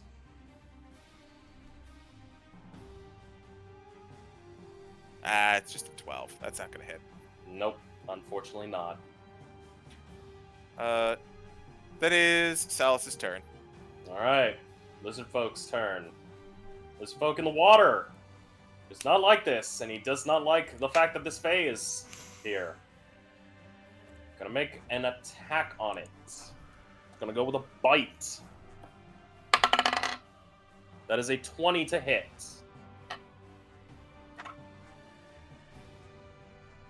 Bite will be... Again, fucking consistent. Dude, I'm not gonna lie. They've been rolling straight 4s on this D6. That is 6 piercing to the Fae. It's gonna go for yet another bite, trying to rip its throat out. I'm assuming a 9 is not gonna hit this thing. Nope. Alright. 9 does not hit. So it only got its 1 bite out of this Fae. Lizard folk up here. Gonna go a little bit further upwards. Iapetus. 2 shots from a javelin are being thrown at you. First one. That is a natural 20. Oof. Yeah, even if I used shield, the number would be higher, but I don't know if it automatically hits just because it's a natural 20. I don't know how that's rolled. It does. Okay, so then yeah, she's not gonna waste it. She's just gonna eat that. Alright, that's gonna be 2 d6s hitting you from its first javelin throw. There's something else that you might want to use as a reaction against this. Boop, boop, boop. It depends on if I have that readied, because that's kind of the problem. I mean, you used the one spell before, didn't you? Yeah, but she... Yeah, I guess she could. She'll Question use is, do you it. want to blow it? Sure, she'll use it. Alright, it's gotta make another one. She's been trying to use that on the friendos. Does a 17 hit? It meets, actually. If it meets, So it beats. it, yeah. Well, thankfully, you missed the first one, so... That is, again, a fucking... What is up with these 4s? That's 6 piercing damage. Okay. Gonna go for its second attack. That is a 21. God damn. Yeah, you're telling me he coming out to play. Let's Already see. used your reaction. I'm wondering if I should. You know what? No, she gonna have to take that one. You did use your reaction, so you're gonna have to take it. Yep, she sure is. That's another 6 piercing. Oakley doke. And Fuck me, this one dice just is consistent. Where were you when I needed you for fucking previous games? as far as who I guess she'll give the advantage to, this time she'll give it to Salus. Alright. Hey, Aphira, you're up. Iapetus, you're on deck. Roger. Aphira moves across the river with her swim speed. Okay. She is going to bonus action. So she, strangely enough, once she gets onto the land, she looks over towards the lizard folk and almost like she's shadowboxing. For a second there, people can't figure out what the fuck she's doing until balls of fire start launching from her fist. I'm going to, first off, as my bonus action, use a Scorching Ray, and then as my main action, I'm going to use a Fireball. Okay. So, and everything is going on this fucker. So, Scorching Ray, it should be on... 3 rays. In So 3 spell attacks. I'm looking for it. I've got a long list of things. You're good. First off, I'm going to roll the Firebolt. Okay. That is 10 fire damage. That's good because holy shit, that was a little close on that nat one. Apparently, I don't have a Scorching Ray here, so let me go ahead and just make this. I have it on my sheet. Do you want me to just roll? Do you have a +8 Yes, modifier? exactly, because of the wand. Go ahead and roll 3 shots for me. Okie dokie. Do. That's what we call synergy. Okay, first shot. 13. 13. Does not hit. All right, second shot. 19. 19 does hit. 4 That's damage. Minus. All right. And third shot. 21. That does hit. So he took 19 that- damage total. Yep, 19 fire damage. All right. This lizard's looking a lot more barbecued.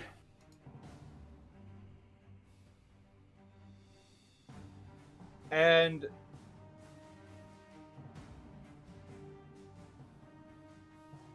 as a free action, I'm going to call it a bitch in Draconic. Okay. It We actually. love- Like, let me see We if love it understands intentional Draconic. pettiness. It does. It looks to you and actually, because you do know Draconic, it's going to hiss back at you, calling you house pet.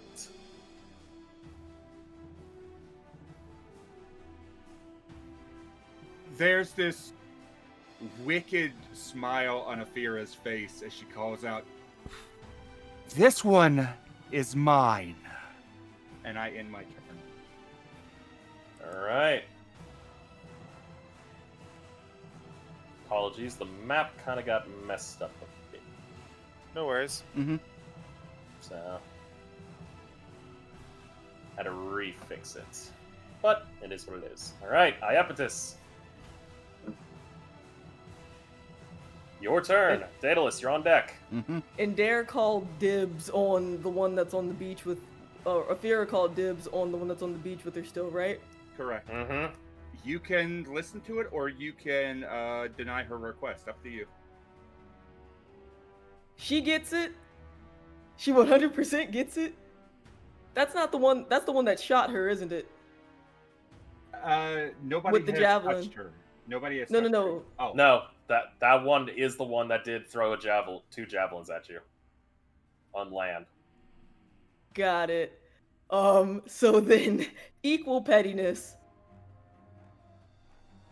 I really hope this works, because it'll be funny if it does. So, out of sheer spite for the lizard folk, she wants to try to levitate it not too far off the ground, but enough where it can't push off of anything. And she's if it works, she has something she'll yell. A Constitution saving throw. Let's see what it does. That is a... Yeah, that's a failure. It's levitating. It's going... So you'll just, like, Afira will see it rise off the ground slightly, held in place, like enough where it can't push off of anything, and we'll hear, "Got you a present!" And she's just gonna hold it in place for and that is her sole goal, to try to not drop concentration on that until it's done. Okay. Next up is Daedalus. Goldblum, you're on deck. You said I can see either one underwater? Roll me a perception. Okie dokie. That's persuasion. There we go. My elf eyes don't see Not shit. gonna cut it. Yeah, you ain't seeing shit, brother.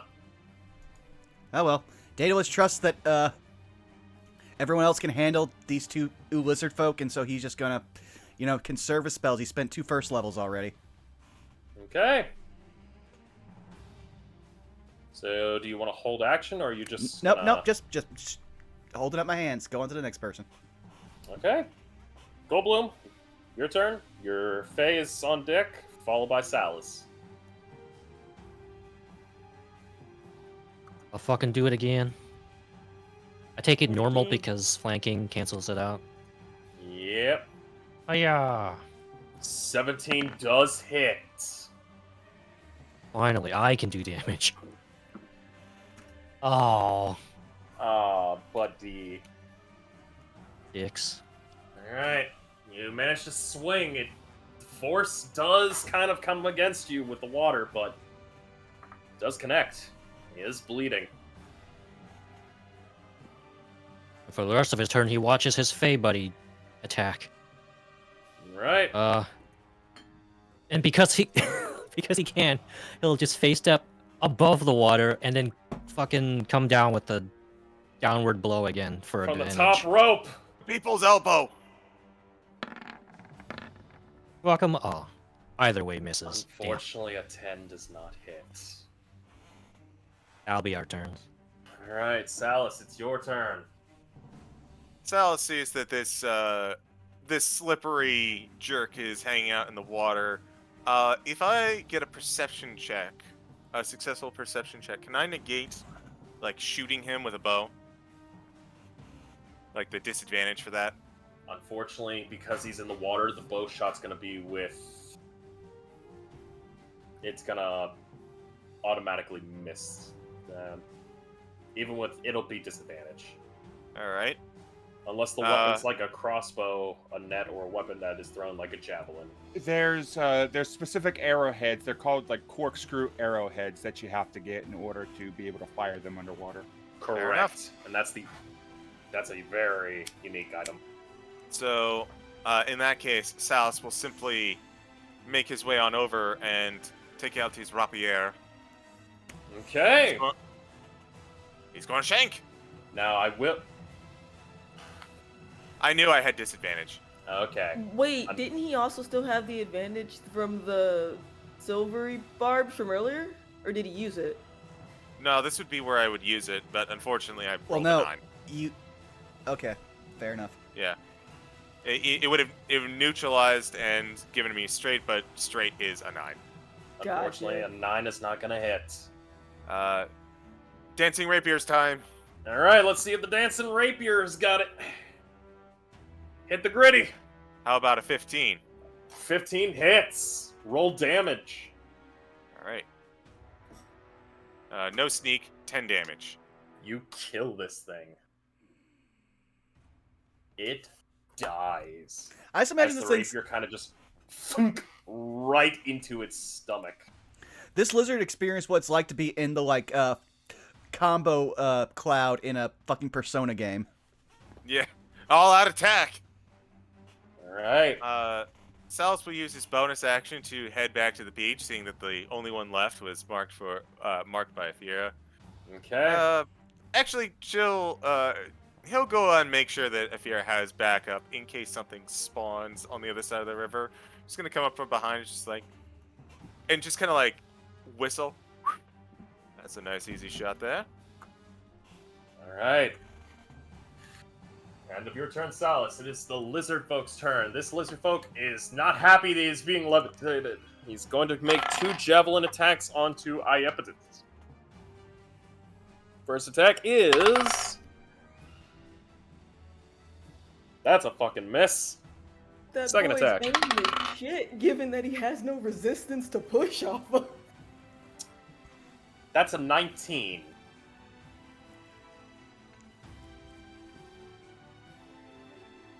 Oh, that does hit. Alright. Yeah, I'll let that happen.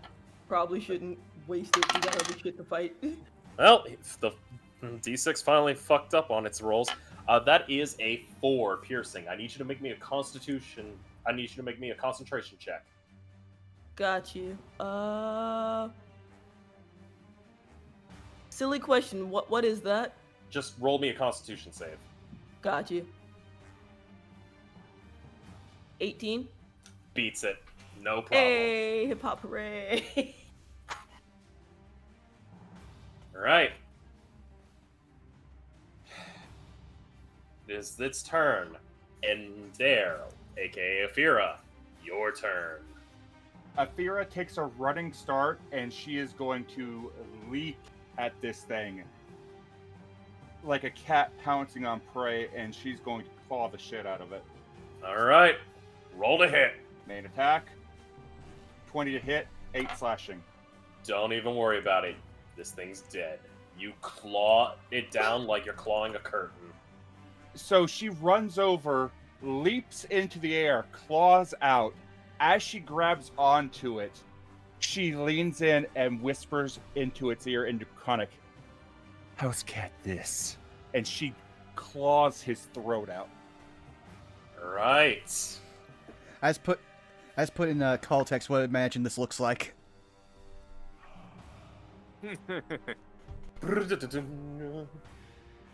Right. The lizard folk are all dead. Allow me to...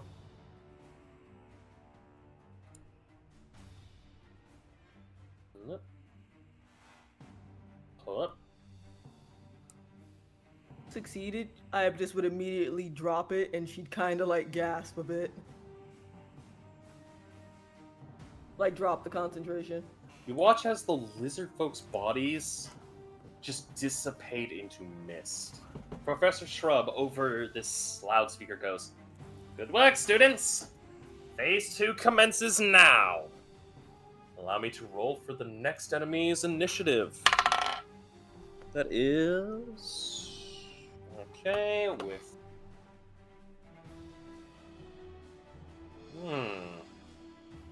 Now, Yeah. question, are these things just going to pop in while it's still my turn, since I'm at the bottom of the initiative, or does my turn end and then they pop in? Your turn will end and it will pop in. Give me 1 second.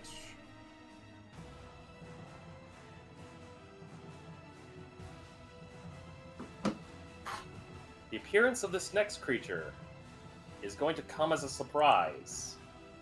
As out from behind you, Iapetus, you hear a gurgling. And as you turn around, the green behind you begins to lift up as you are met with this. Crocosaurus, got it! Oh dear. Croc's initiative has been added on. Iapetus, it's your turn. Daedalus, you're on deck. Mm-hmm. Damn, this bitch is hella close too. Oh, yes it is. Alrighty, so first quick question, does the water count as difficult terrain at all or no? The water, For crossing. it's just water. Okay. So, unless you don't have a good swim speed, you're fine. Okay. Most let's people see. don't have a swim speed at all. Yep. So it's within 10 feet-ish. And how far I gotta go? Decently. Alright. Well, first, turn around. Oh, you've gotta be fucking kidding me! And...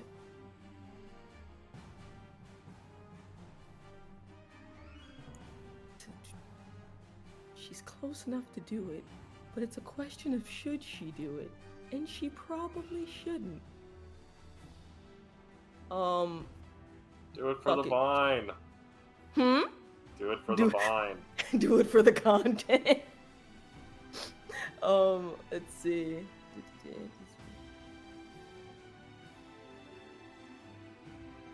Okay, so then she will go back, like her weapon will shift back into her mace, and against what is probably her better judgment.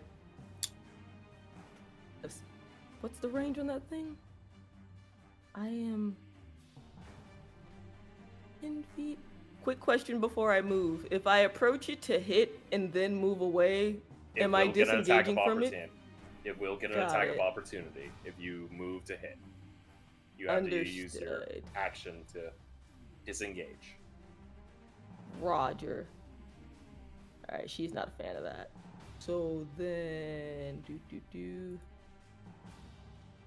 she's just gonna try to freeze its movement for now, and then she's gonna try to move.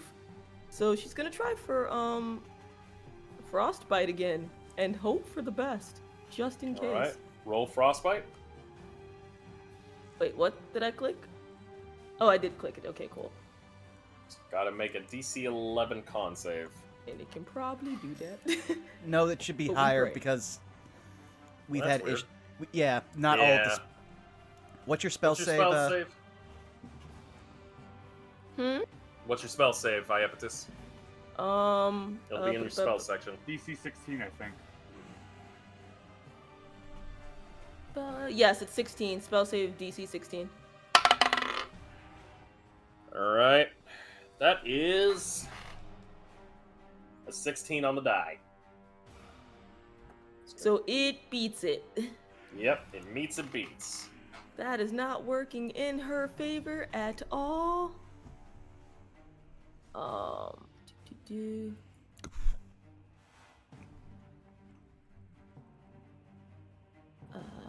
Does it look like it has any, like, sort of weapon on it, or is it just its teeth? It's just its teeth and its claws.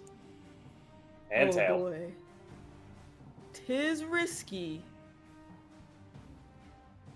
Cantrip was my action, so I can't use any other leveled spells, right? No, you can use a level spell because you used a cantrip, but it has to be a bonus forgot. action. Yeah. Got it. So unless your spell's a bonus action, you're kind of in hot water. It's a bonus action. Probably shouldn't use it, but I'ma do it.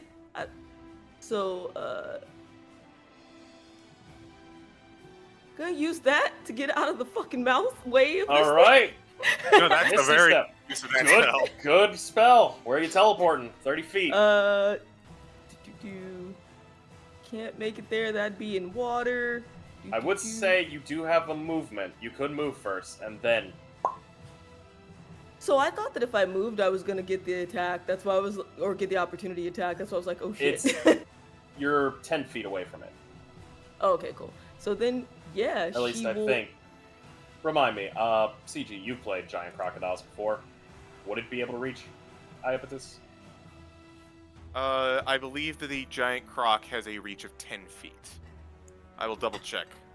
Think it Because yeah, I'm exactly 10 feet away. That's why she didn't like get close to attack first. She's like, oh shit. Then if I move away, I'm in trouble. Yeah, it has a he has 2 attacks, one that's 5 foot, one that's 10 foot. The 10 foot is much less damaging, but still I would not want to be hit by it. Alright, so you're probably going to want to teleport then. Just teleport, not move. Otherwise, you're going to get hurt. So first she gonna move her. She gonna teleport this fucking 30 feet over here. Yep, makes sense. And yeah, then You're definitely going to see Daedalus immediately turn to you, be like, "Why would you come here?" don't worry, she got this. And then because I'm pretty sure I have 35. I gotta double check. I'm pretty sure I do. Well, Oh yeah, 100%. moving through water actually affects your movement. Yeah, unless you have a swim speed. I mean, I don't kinda- think I do. You're kind of in deep doo-doo. You don't. Not unless she turns into a dog and starts doggy paddling, which I I was don't know. about to Do, make that joke. Damn it. God! do they fuck have a you. swim speed? No. No. So then, yeah. Doggy paddle, doggy paddle, doggy paddle! But I believe that's also either an action or bonus action to transform. Yeah, Yeah, exactly. it That's is. why it's like, So Yeah, so- I guess it takes it down by half for movement? Yeah, it would be half speed. Okay. So 5 feet So and that- then half through the rest of it. Which would be probably for you 10. So probably like, what, 15 feet? So she'd be in the middle of the water. Yeah, you'd be right there. I mean, unless it has magic, that's not so bad. That's where she's going. Okay. Middle of the water. She don't Anything mind. else? Nope, that is good for her. Daedalus, your turn. Goldblum up on deck. Well, now that his sister's in the water where it probably has domain, he's going to go back to the plan he originally had, which is to move to here. And he's going to try out his other new spell. Where are you?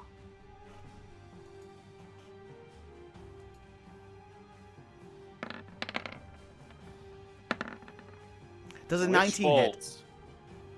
A A 19 does hit. Okay, so it takes 11 lightning damage as you'll watch as from all of his fingers shoot out arcs of electricity that then seem to tether themselves to the limbs of this giant alligator or crocodile.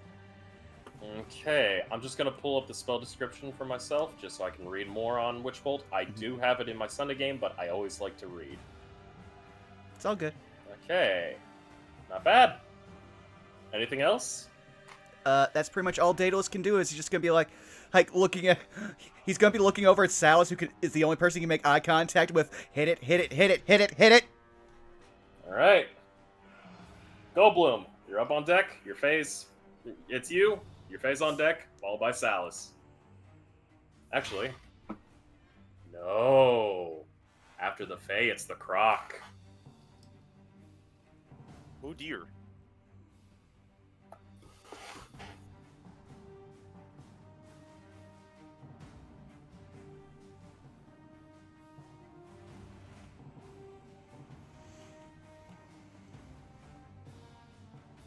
Am I on deck or is it now? Because you said on deck, and I'm like, You are now. It's your It's Okay. your turn. Your Fae is on deck, followed by the Croc. I use my 20 feet of movement because of water difficulty to get here. I'll use my other 10 to climb this rock. And I'm not gonna swing. Okay. I'm gonna chuck fire at it. 24 does hit. Roll damage. Oh, come on! Oh, buddy. Oh, Roll 20 is being a sassy bitch this evening. That's all I'm gonna say. I Yeah. can explain. It's because I'm still wet from the water. There we go. I like that, actually. Yeah, I was about to say, That's a good- let's not slander roll 20. It gave me nearly max damage on that spell. All right. Well, my turn. Faye, followed by Croc, followed by Salus. It should be 30, right? Oh, fuck. Nope. Well, he can move in the water and then go. So it's He fine. All right. He's gonna move up, let's see, 10, 20, Doggy paddle, doggy paddle, doggy paddle. then poof behind and attack with advantage. All right. With Roll to my hit. fixed numbers because he was attacking with one less than he should have been. 22 does hit. Get stabbed. That is 11 damage altogether.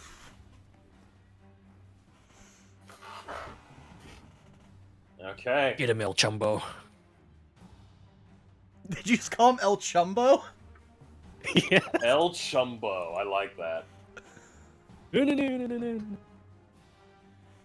That is turn. All right. Croc's turn. It's gonna take a look at the Fae, as it is not a fan of this target. It's going to roll to hit. Go for a bite. Oh no. That is a natural 20. Which means it's going to hit, and it's going to double. Because of dice, I'm going to roll the dice. Probably. This is about to really fucking hurt. Yep. And But it didn't hit one of us. the thing is, Yep. now CG, remind me, with natural 20s, I know with the dice, and there's the plus, the extra. Does the plus extra also double up? No, just the number of dice. Alright. Your mirthful your Fae is taking 28 piercing. Wow, that was a really low roll. And the target is grappled.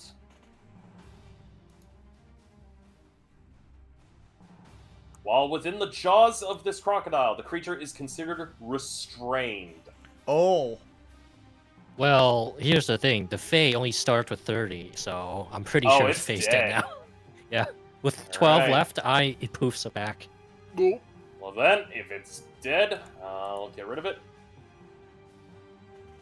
How dare. First time out with Chimby, and you kill him. It's No, gonna get second worse. time. We used him in the tomb.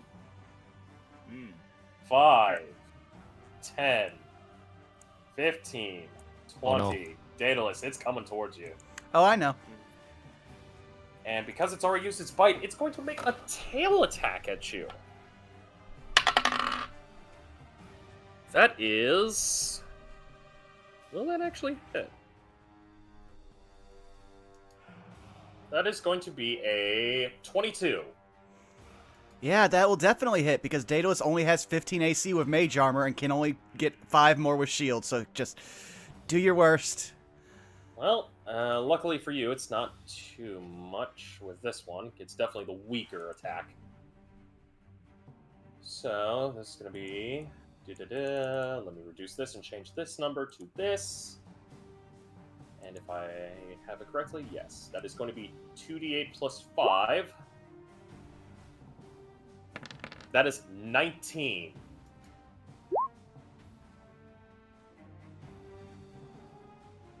Okay, 17. That's higher than half its damage. Okay, I still have Witch Bolt up, so you're going to get shocked next turn, but Daedalus is just pancaked. I need you to do me a favor, though. Oh? Make me a strength saving throw. Okay, let's see if I can make a nat 20 because I'm a fucking wizard.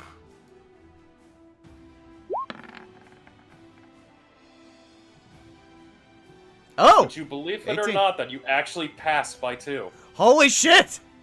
Yeah, you get a solid tail slamming into your chest. It feels like the wind for a brief moment knocks out of you.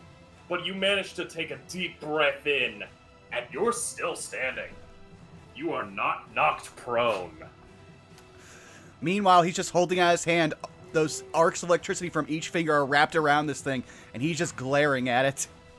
But how much damage did I take from the tail attack again? 19. Oh, that's most of my health. Actually, I'm not even going to try to just press it down. I know the number. Daedalus is now visibly bleeding. All right. I will say this, Daedalus. You feel bloodied, but it doesn't feel like your actual blood. The hit feels almost real, but you know it's not lethal. So, with that being said, Salus, your turn, and there you are up on deck. Oh shit, we guessed wrong. And so Salus is going to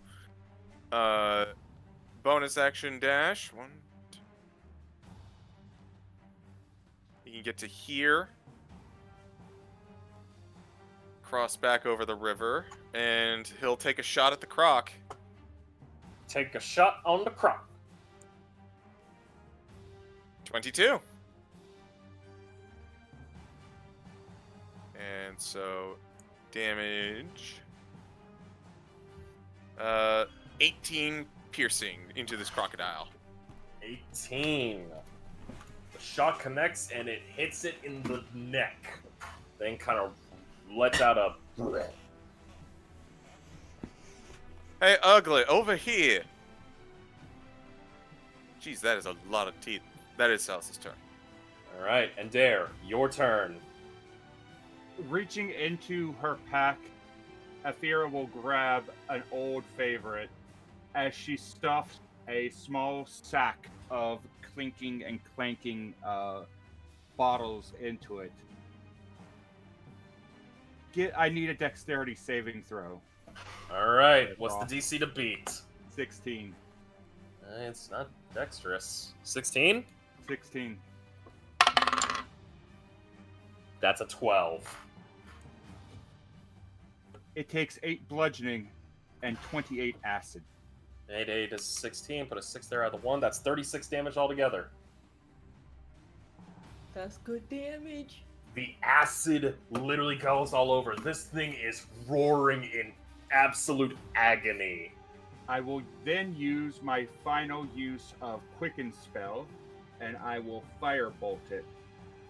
Roll me a firebolt. That's going to be a miss, probably. That's a 13 to hit. That is a miss. I end Unfortunately, my that is a turn miss. getting back my feline agility. All right. Iapetus. Top of the round. It's all you.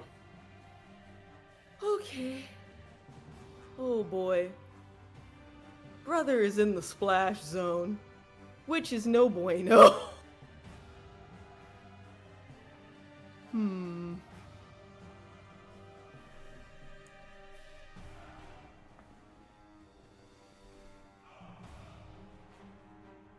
I had a plan and was hoping that Daedalus wouldn't be there afterwards. You had a plan, Arthur.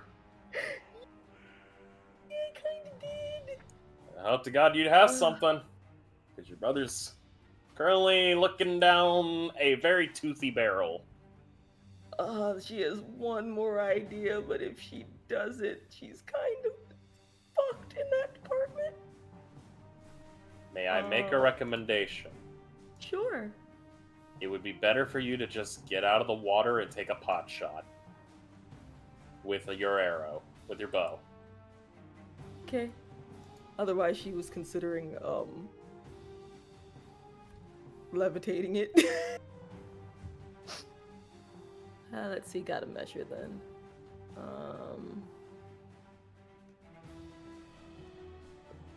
That would take half of that, or that take 20 since it's water, and then should still be within range. Yep.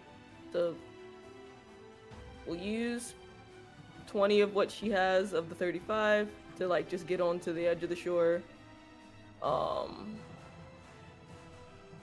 And then she's going to attempt to use Burning Hands via her bow.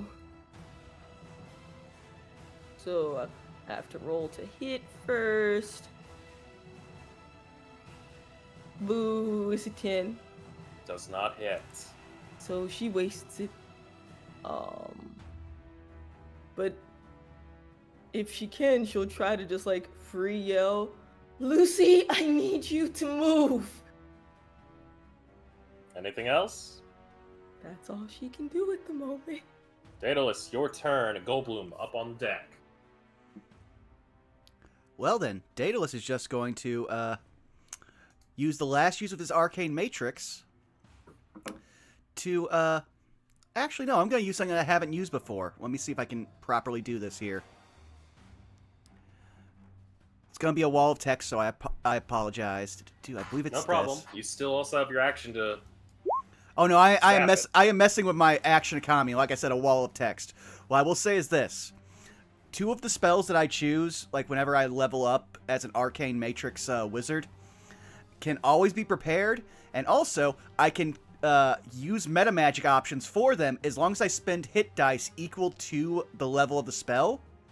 Okay. So instead of using one of my regular uses of my arcane matrix, I'm going to burn 2 hit die to quicken spell a spell. So let me first mark that down on my actual sheet.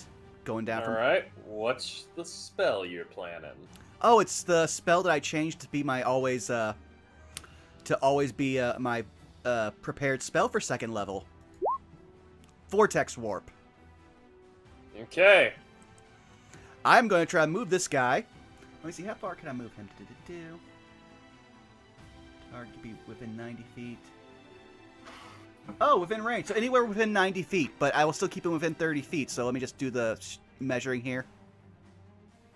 Okay,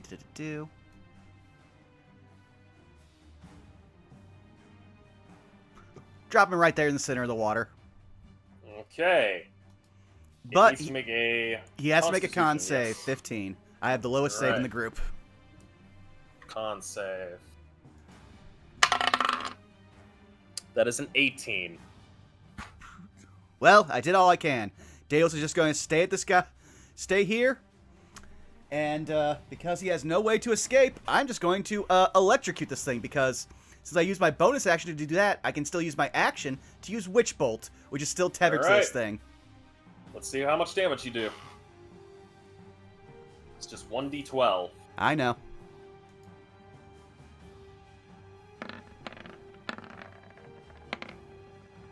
And I Seven's not don't. bad. Yeah, 7. As you unleash this electrical shock, this creature begins to convulse, spazzing erratically. And as the shock wears off, it drops dead. Let's go. Dales is just hunched over, like, panting as the electricity just flies back into his finger and his wand. And he's just like, oh boy, what's next? Shrub goes, amazing work! You're doing it great! Shrub then turns to you, Belky, and holds out a button. Would you care to do the honors for the third and final? What happens when I hit the button? You bring out the third and final challenge. Sweet. I hit it like a high five. Alright, let me roll this thing's initiative. It's got pretty decent. Oh, that's Comes the high. wyvern. That's high, actually. Alright. Doesn't rather beat not. Iapetus, but it's Danger. high. We're in a lot of danger.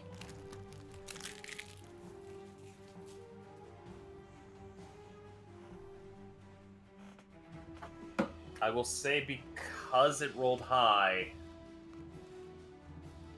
it will get one surprise. This is the boss monster. So this is going to be counted as a surprise round. Damn, I just saw like Wiley's name. As the giant crocodile drops, Salus Goldblum. Salus, what's your passive perception? 19. Alright, Salus Goldblum, what's yours? 14. 14. Okay. Goldblum, you wouldn't see it, but Salus, you see bubbling right behind you in the water. It is right here that 5 bubble holes are forming, and erupting out of this are 5 serpent heads. Ooh. Really glad this isn't Pathfinder right now. Oh boy, Dark Souls boss. This, Literally. it's going to get all 5 of its attacks out. I'm going to Oh, wonderful. roll. I'm going to do something. Both of you pick even or odd. I'll take even. Odd.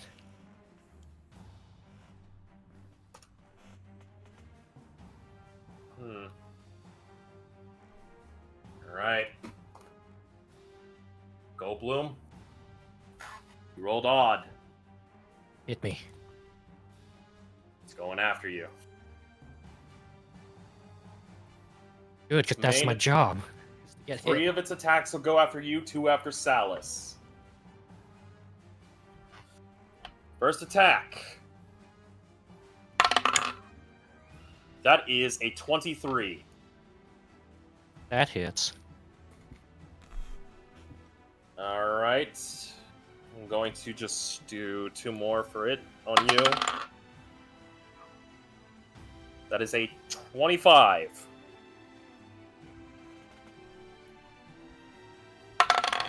Willing to Third- help re-roll the second one. Third and final one. 17. 17 misses. Haha. Alright. So Oh. 2 of the attacks are going to hit. So, let me roll for it on you.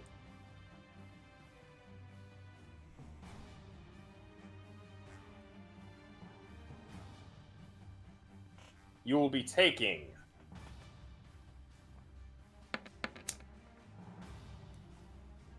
11 piercing.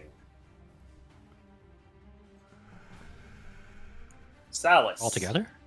Yeah, you'll be taking 11 piercing altogether. These things Hi, are. that is me. Go ahead. 2 attacks are going off on you. First hit. That is a 19. That hits. Second attack. Another 19. Oh, they both hit. All right.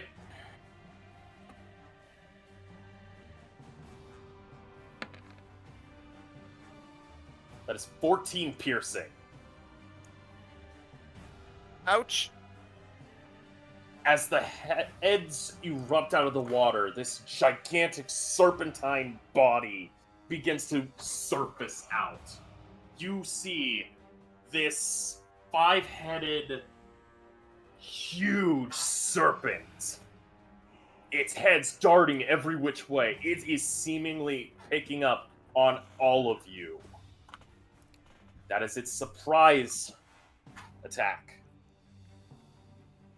Goldblum, it is your turn. We're back to the normal initiative. Done thinking. Summon Faye again. El Chumbo returns. That's the I will- that's the multiversal variant of Chimby El Chumbo. Yeah. I'd like to imagine that he's got a sombrero. Just gotta decide where to plop him. So he's got a sombrero and poncho. He's slow with his feet, but quick with the heat. Put him here. All right. If Salas wants to flank, he can flank with me.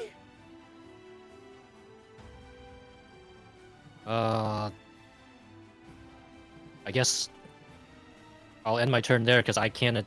I don't have a bonus action to really. Okay. You know what? Fuck it. I'll use Healing Word on Daedalus. Thank you. Roll healing word. Level 1. Actually, no, you Wait, can't. Wait, I You summon can't because Chumbo. it's a spell. I can't do it. Yeah. I Sorry, appreciate. buddy. I appreciate the. I appreciate the care, Wiley. Fuck.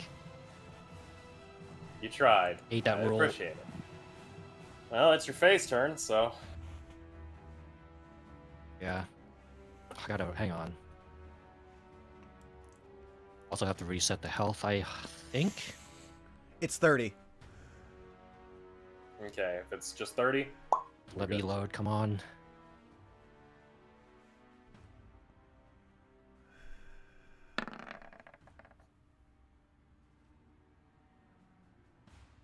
$25. Yeah, it would do the whole face step thing every turn. All right. Well, I mean, it's flanking, so. Is it? I thought it had to be like parallel. Whatever. Because of its size, you can't really properly flank it, so that's up to the DM. Ah, Okay. 11. 11 damage.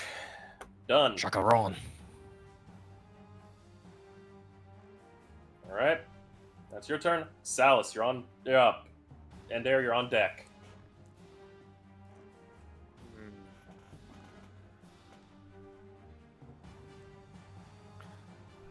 Yeah, Salas has to hold ground and keep this thing occupied. So he is going to. Is there any spot I could move to get flanking advantage? You don't need it. You're a rogue. You have 2 allies within 5 feet of it. That's But true. that's for sneak attack. I want advantage. If you're wanting advantage, you're gonna have to go right where. I can move right here. Yep, that's correct. Time for the rapier to come back out. Natural 20. Oh! Natural 20. Roll damage. That is Oh! 25, 36 to this guy. All right. And that's 36. Believe it or not, one of the heads drops. As I spear it through the brain. All right. And I have a follow-up bonus action with my dancing rapier. 25. Okay, another. That does hit. Roll damage. No sneak. 12 max. Woo. That's All right. 48 damage that turn. 2 heads drop. So, guess you weren't as surprised as you were. I fumbled the shit out of that line. Ignore me! It's all good. Anything else? Yep, that's it for Salus. And there, you're up. Iapetus, you're on deck. Rushing forward, a fair coalesces fire in her hand as she will cast Scorching Ray at the creature. Make 3 shots. Do you still need me to do that? Nope. Okay, cool. 11, 21, and a nat 20. The 21 and the nat 20 hit. 6 fire for the 21, and nat 20 is 16 points of fire, so 22. 22. yeah. Yeah. Okay. And she is going under the water, and she's swimming towards the main body. All right. Iapetus, you're up. Hydra is on deck. Okay. Shit. Her friends are way too close for her to do the things she wants to do. But Oh, I know that feeling as a wizard. yeah, she wants to drop some bass and she cannot do it.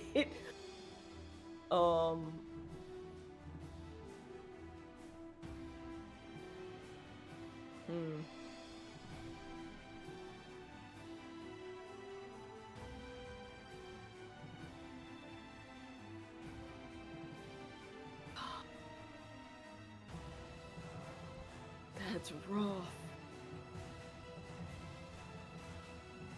She might not have a choice. Holy shit. And that could be really bad.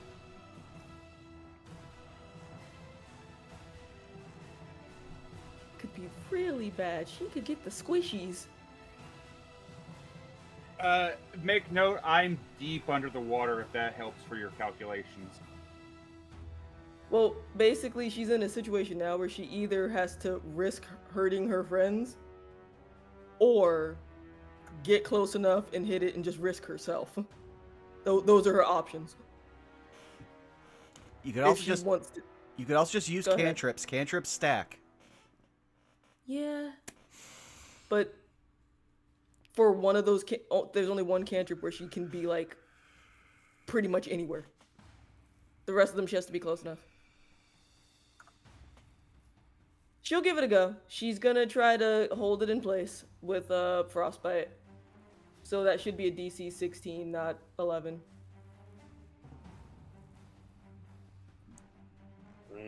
Okay. Let me see this thing.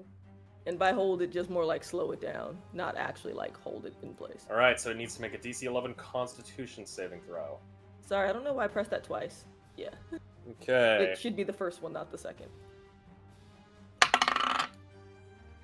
Unfortunately, that is going to be... I believe it's con. That's going to be a 23. It will Oh. pass. Oakley dokley. Then let's see. Check something else. So, tell me if this works. So she used that cantrip. If she then used a reaction to try to cancel out its success, could she? Yeah, if you're doing silvery barbs, technically.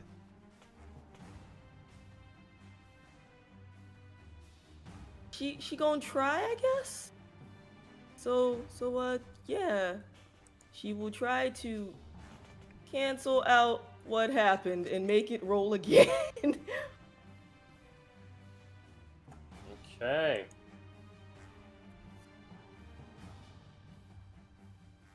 I'm going to save this.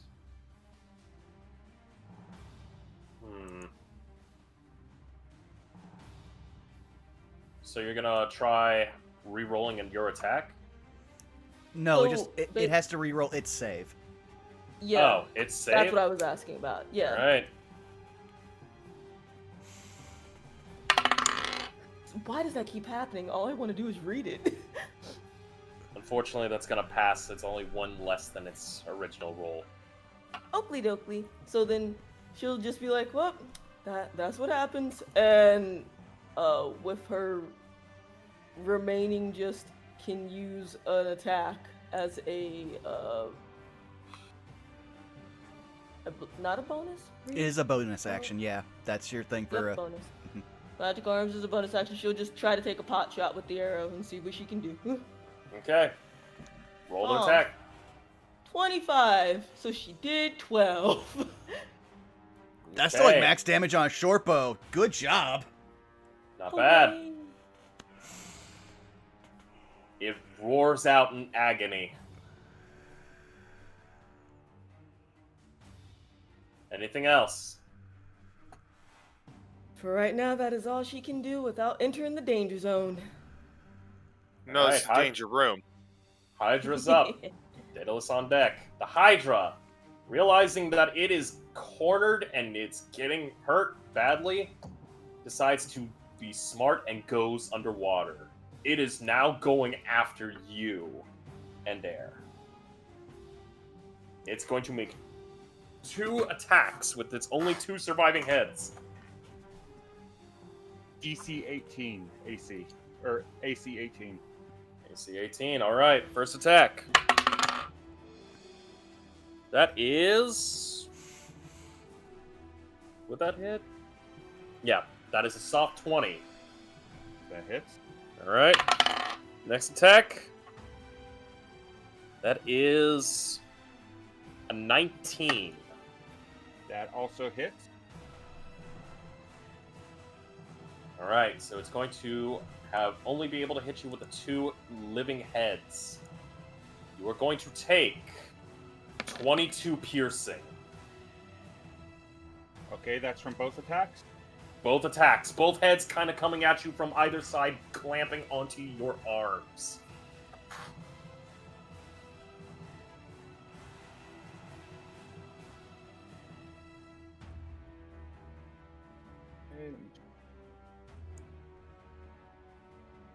Alright. Good deal. Alright. As it is submerged, I'm going to move it just underneath you as it is engaging you. Do we get attacks of opportunity? Let me double check. Wakeful.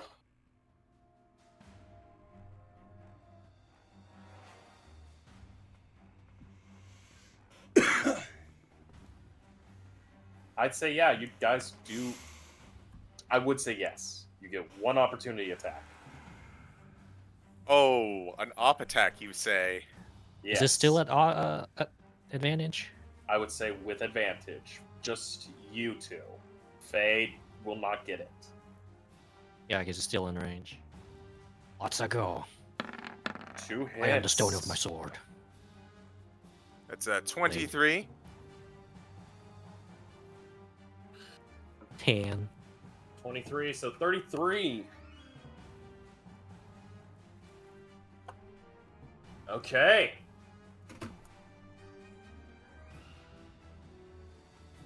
Still standing, but it's hurt. Daedalus, your turn, followed by Goldblum and the Fae. Okay, Daedalus is going to move up to here, and I will make a Well, that's also the thing, considering how big this thing is. Do I also still need to roll a perception to see it? I'd say with a perception with advantage. All right. Given that Afira is right there and she's wearing a bright red shawl, it might be a bit easier to spot the bear.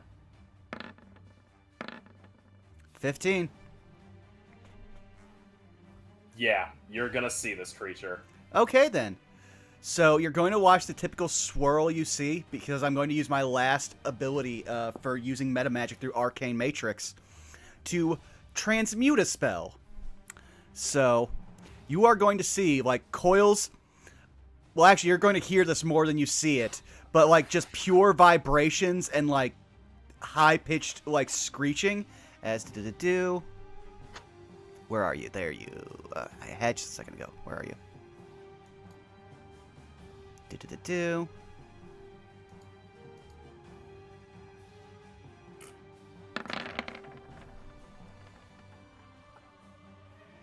Oh, and I don't have advantage.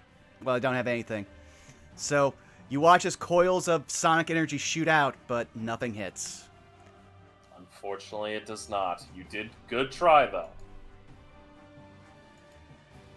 If it did hit, you would have doubled that damage. That's it for me. That's literally all Daedalus can do. So basically you just see a giant pillar of water shoot up now.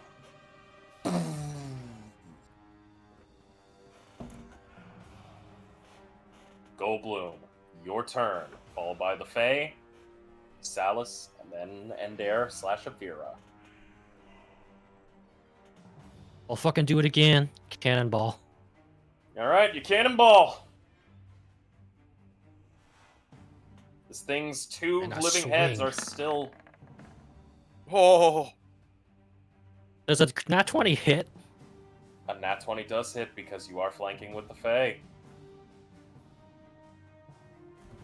11 Alright. damage.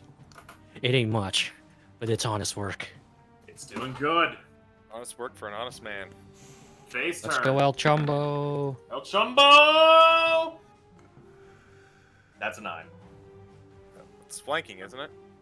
Unless... Yeah. And I do the thingy with the face step, and he's just gonna every time face step like Okay, above the water I and was about to cannonball. say, because at this point, I'll just assume it's going to auto-do it. Otherwise, I would say Yeah. it's going to be a 9. Like, I don't see why you wouldn't use it. Alright. It takes 11 damage. Consistency. Okay. Still up, and it's still looking pissed.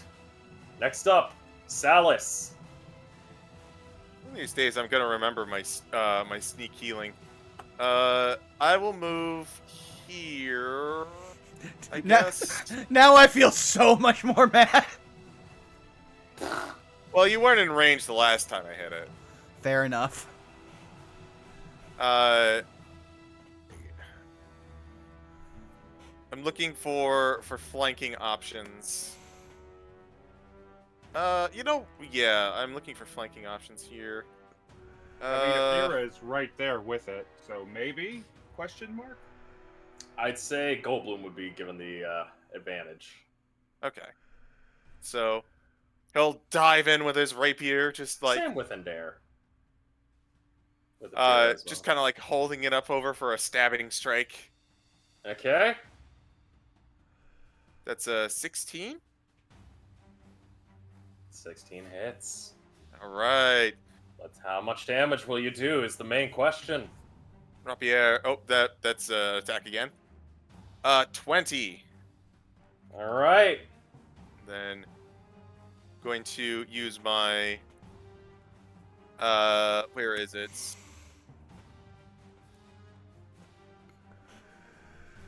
So going to heal Daedalus for 10 HP. Wow. Hey.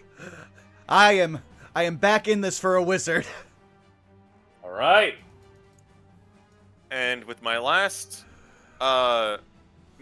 dancing rapier attack before I have to activate it again. Watcha! 10. Does not hit. Unfortunately, it does not. As the Yes. dancing rapier, having expended its magic, flies back to my hand until I can use the command word once more. That's my turn.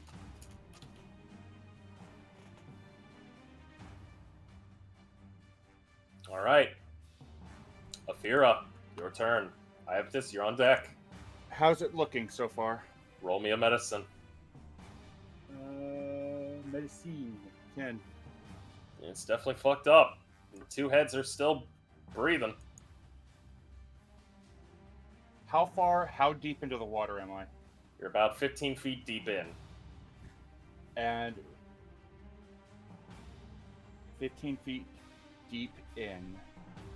And since I am under it and it's coming after me, if I say like shoot a cone or what have you straight up, would that get it but not my friends due to its cover or what? How wide's the cone? It is a 15-foot cone. I'd say if you're shooting upwards, it would still hit your friends. Okay. How about downwards? If you're shooting it downwards, it'll only hit that. All right. Afira is going to use her feline agility and her amphibious nature from alter form, alter self, to swim around over the creature. Using the distraction from Salus, she reaches behind her as she pulls out Dapplewing's Righteous Fury, pointing down at this thing. Okay. And she's going to pull both triggers. Bang. Maybe 2 DC 16 dexterity saving throws. Dex saves.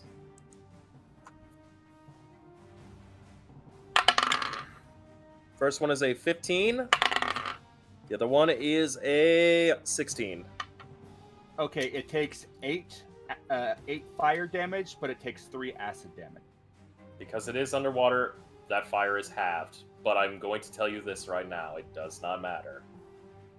With the pull of the trigger, both heads are blown off as the creature is dead. Combat is over.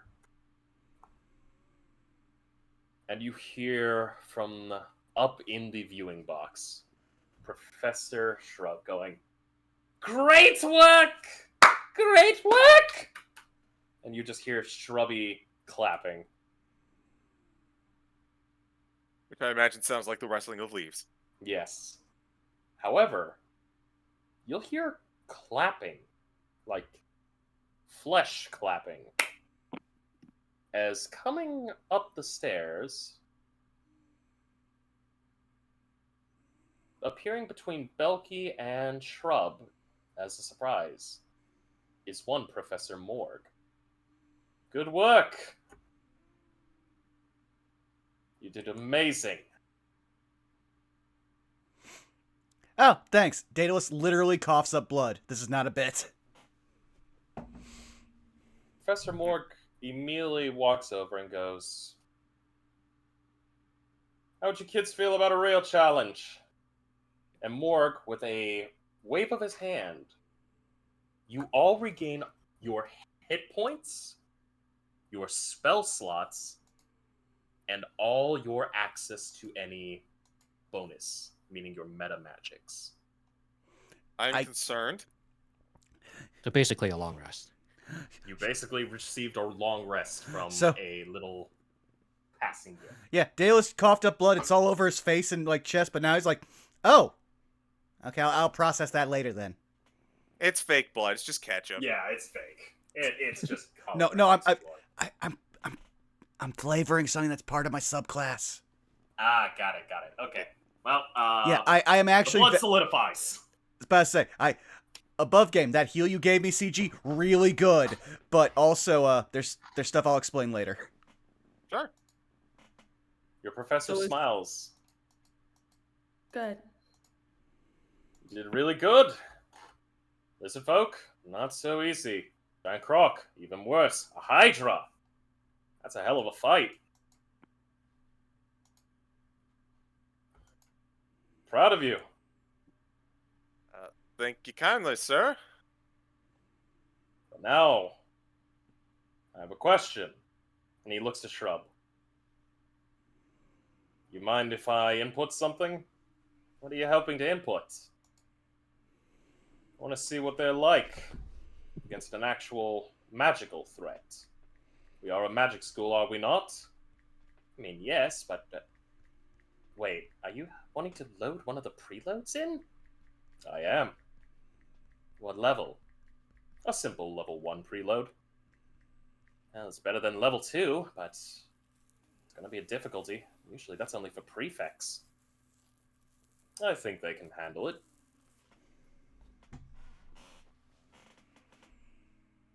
And that's up to them.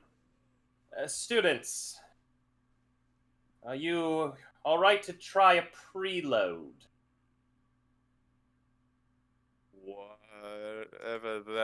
is, I guess I'm up for it. Normally, this is reserved only for the prefects, especially to test out skills and abilities. It's a much difficult challenge, but considering it's a level 1, it's baseline. It's nothing too fancy. Well, I'm not gonna let him do it without me. Miss Cast, are you sure? I mean, it's supposed to be dangerous, right? How can I let my friends down? All right. Please make your way down. The doors will open. Climbing from the Well, water. Belky will do so. Okay. Climbing ahead, from the Ender. water, Athira is dragging the Hydra heads along with her. She tosses them at Salus's feet as she looks up at Morg, looking directly into his eyes as she cracks open Dapplewing's Righteous Fury, dropping the shells and reloading them. Almost a knowing look as she's making it obvious that she's reloading. All right. Yeah, let's say Dalus just spits like one little bit of blood out of his mouth that like just kind of like stuck between gums. It's like he's confused about that, but he's like, you know what? No, I'm gonna push my luck today. All right, When students. Morg sorry. Go ahead. No, I was go just ahead. gonna say when Morg did the refresh, was he also basically giving us a moment to reassess what we're working with? You're basically going to be fighting a prelude. I think what they're asking is, can we prepare spells between this? But I don't think we could. Oh yeah, you can I'm giving you right now the chance to quickly choose a few spells to prepare. Then I would say, Got it. can we take a break? Because we've been going for 3 hours. Yeah, let's take a break. I'm going to say this right now. This is probably going to be a 2-parter. Okay, that's Okay. fine. Works for me. But yeah, congratulations. You guys aced the first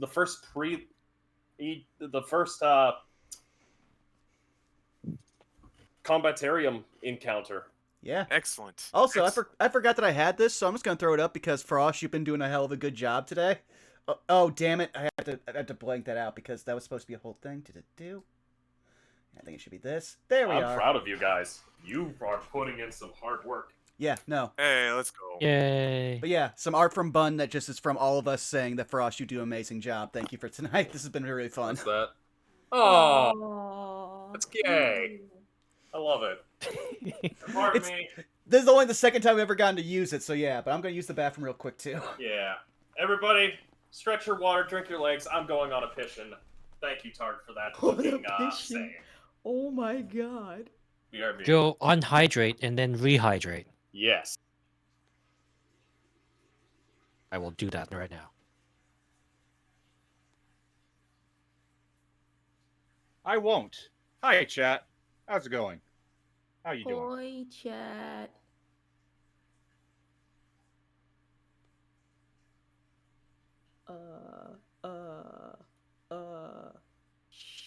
Shite. Which one do I remove? So we're going to be dealing with a magical enemy. Yup. I want you to know the entire time, she's like, I just want to shatter it once, but my friends. Trust me, Zai. I totally built my kit for. I was going to try to talk to Naylock today, and also hope that nobody heard us. Like she has things for attacking, but when readying spells earlier, I had chosen I swapped out one that would have just let me hit from a distance. And so the only one I had that would technically still do decent damage if like it failed to save was Shatter still. And I'm like, oh come on, I don't want to hit people. I know, but since we're being able to like change spells, yeah, I just add 2 more attack spells to my arsenal because I only had the 2 that I was using, which were Witch Bolt and Chromatic Orb. Mm-hmm. I'm not taking Lightning Bolt because we've seen like with how that fight would have gone if I had Lightning Bolt. I would have been just wasting it because I would have hit at least 2 people no matter what if I hit that thing. Well, so I actually am considering that one as far as an attack because yes, it would have hit other people, but that's only if they were close enough. That was the one that actually would have helped to an extent. That's fair, though. I'm also switching up because I used to be the against my spell save guy, and now because I have the wand, I am a 2-hit guy. So my spells have all vastly changed. Though also, that's a super clutch use of levitate earlier. Thank you. Let me see if I can actually post the GIF that I had of what I thought Indare would have looked like as they were on top of the levitate person. See, when I did the levitate, I didn't think he'd be able to throw the javelin still. Because I was like, for form, I thought he would have needed, like, the ground for that in order for it to be a good shot. Well, for melee combatants, underestimated. that works great, but not for ranged combatants. Yeah. Also, this bitch called me a house pet. Which is why, understanding the challenge and the hunt claim, she didn't try to kill it. She instead just was like, I'm gonna honor the code and hold it up. It won't let me post the actual visual I wanted to, but here, chat, I can give it to you. Sorry, YouTube, in the future, you don't get this, but chat, you get to see the GIF of what it's like to fight someone who's levitating. Also, you find out which fandoms I'm a part of, because I would only know this if I watched a lot of that. Still, I was surprised I was hitting so much with those spells. Like, I only have a +8 to hit.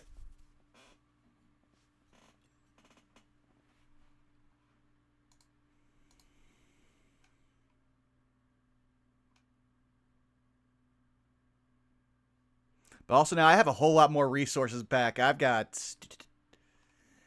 10 spells. Let's go. I got spells and health. Yeah, I did not take back my hit dice, which is what I was kind of alluding to, because that's the thing. How does a wizard get meta magic? They cheat. How do you cheat the weave? Badly.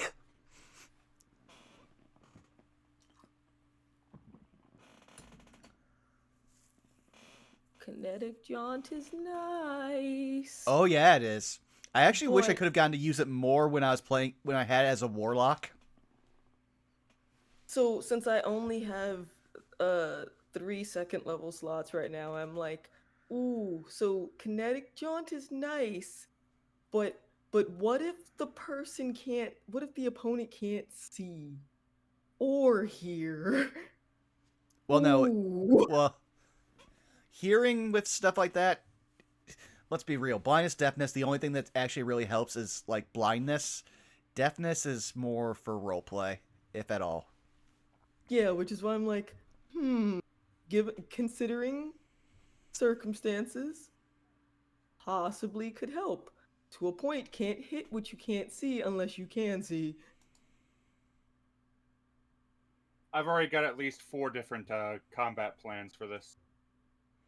Also, since Daedalus has already tested his spells and kind of learned them, I can also do the support stuff that usually helps us on the regular, so I'm happy about that. I've got some attacks, but I've still got my wombo combo thanks to my feet. Back. Hey, Wiley. Okay, I'm gonna go grab some water really quick, because throat destroyed. Please, go ahead. I have returned. Ah, welcome back. I have acquired salsa. Ooh, that sounds good. Mm. But yeah, no, we were just talking about all the stuff that we, like, actually got to try out, so that was fun. Yeah. I It's will... nice to see. Oh, go ahead. No, you first. It's nice to see Goldblum getting the chance to tank. Yeah, though also, Wiley, welcome to being an AC tank as a caster, where someone rolls over the, like, big amount of HP, not HP, AC you managed to get, and you're just like, why? My entire life I'm more like... Go ahead. I'm more thinking, I could do this all day. Then Vishter, is that you? What'd you say? I said, Vishter, is that you? Perhaps. Meanwhile, CG, you get this. I'm just sitting here in Union being like, why? I rolled an AC tank and you keep making me roll saves. And the one time I physically attacked you, it was with a It with was a level 20 paladin that had foresight. Yeah, you hit me with a 29 to above what is the bullshit level of AC I could get, which is basically breaking the game because no one else could get that high without a homebrew magic item. I may have experience dealing with bullshit AC thanks to Hope. That is fair. That is fair. I'm just sitting here like, Union's built for one job: protect people. Ow. I'm still technically doing my job. Yeah, I have more than just AC. I could have taken 4 more of those hits because it was only 11. He did roll pretty Actually, even more if I used Stone's Endurance, which I did not forget. I was just Hey, you save was your only resources. 11. You save for whenever you get hit the worst. low. Mhm. exactly. Meanwhile, I will just say above game, I got knocked down to 11 from that crocodile. Oof. Oh yeah, that motherfucker hurt. Oh yeah, no. Trust me, I know. I was told recently, for those who follow me on Twitter, which of course wouldn't be UCG, but I found there was a like D&D class quiz affinity that you could take. Mhm. And unironically, yes, 85%, I would always choose a warlock. But surprisingly, it's like, you should play a druid. And I'm like, what do you know quiz that I don't? No, you should take it from me. Giant crocodile is my go-to wild shape for Flit. That is fair. That and giant ape both have their pros and cons. See, I can't use that. Oh, Giant you're ape not- is too high for wild shape. You have to polymorph that. Ah, yeah, true. Though that's also a thing which Daedalus as a person would never choose polymorph as a spell, but everyone's like, this is a very important spell, and they gave it to Daedalus. He's like, okay, well, I will learn this spell. I mean, I'm learning I have transmutation returned enough. with Curry. Oh, Welcome welcome back. back. Yeah, Daedalus, I imagine, is reading like, assume mental statistics. I'm not going to be dumber. That's stupid. Well, no, it's more like transform people. I don't pay attention to animals. That's my sister's job. No, not that sister, the other one. Which, hey, we highlighted art from Bun. I'm not sure if I mentioned it during last session. Might have commissioned Bun. It's gonna take a while to do because it's very expensive, and so I'm paying them in installments. But soon you might have the entire Von Devente family like in a lovely art portrait that we will probably show off on the stream. Oh, Bun's so good, and also so busy. Oh yeah, no, like they are literally right now with Tart doing another stream. I think they actually may have finished that up. From what I understand, they were doing Pokemon Infinite Fusions, Mhm. and the program crashed and went terrible. Ah, well then. Be sure to give both Tart and Bun some love. Bun Yes. is, as always, one of the loveliest people here. They also do all of the main character art for the series. They are also still working on NPC art for us. It is just... We're all millennials in this economy. Let's be real here. We know about time. Not sure why I didn't do that. Let me... Preach. Got a question for you there, CG. Yes. What was going through your head when I didn't try to take off your present? Truth be told, I gave it about a 30% chance that you would just be like, "Oh, so you're that kind of person. All right, well, you just had to let me know. Oh, the safe word is guys, I'm leaving the party. Good to know." All right, we are back. I'm back. I had to go help the lovely being that I'm married to cover up some plants because it's a frost tonight. Oh. Well, I hope Is they it all... J Frost? God There's going to be a frost, and not just my husband, so we had to put the pumpkins to bed. yeah. Speaking of which, we're growing pumpkins. Well, Chris is growing pumpkins. I'm not growing shit because I kill everything I touch. I was gonna say, what the fuck is this we? I mean, it's technically, a everybody grows shit. Yeah. Okay, also, to answer your question, honey, the Wii was a very popular Nintendo console that was released, I believe, back in 2008. I'm going to beat you. All right. Okay. We all want to get back in. Before we Okay. get back, Frost, I sent you a message to explain the importance of the last thing that Afira did. Oh, I see. I see. And then it's noted. Go ahead. All right. We return back to our setting. Hello, everybody. We're back. Now, tonight's episode, I'm going to say this. We're definitely not going to be able to get through everything, so it's going to be a part 2. And then we're moving into... Let's be honest, we're going to need to move into the cooking arc. So, for now, Morg inputs a couple buttons. He inputs a code into the pin to the pin pad. And you watch as everything around you begins to shift and change. You all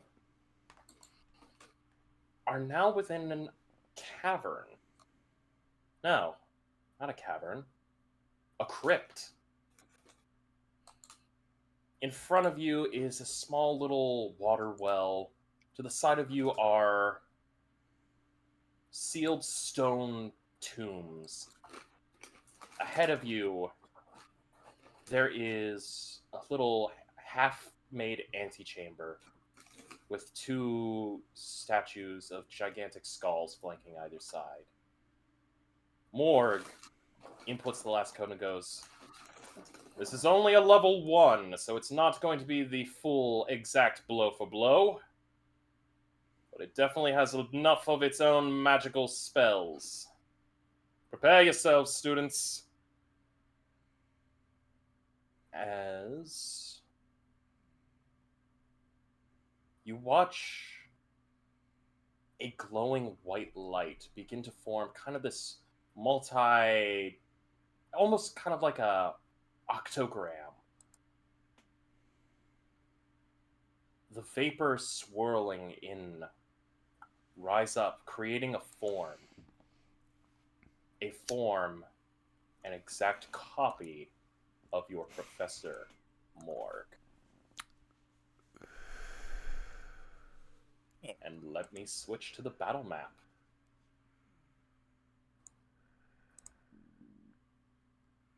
Feel free to put yourselves into any position. I will ready the battle music. How far ahead can we go? I would say up to the water well, or at least... Oh. Actually, you know what? No, I'll give you guys up to the thing. Okay, so up to the Pillars. hexagram. Yeah. There are pillars.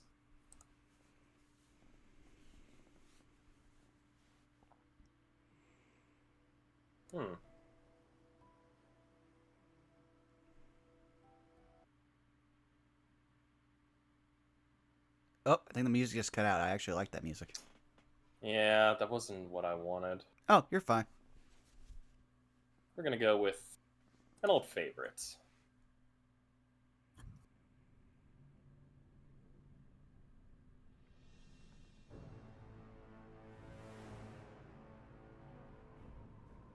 As the simulacrum of your professor stands before you, you watch as he immediately throws over, both of his arms outstretched, a dark energy sphere coalesces around. Arcane runes flick upon this copy, this doppelganger.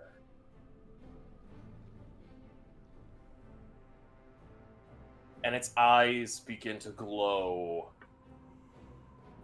deep blue. It is at this point, give me just 1 second, I need to do one quick thing.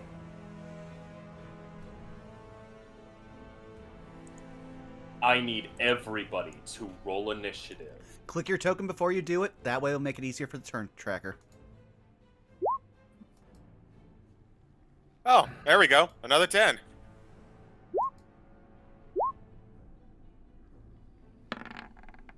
Nine for me. Oh, natural 20. All right. Give me 1 second. You rolled pretty decent on that one. That's a dirty 20 for him.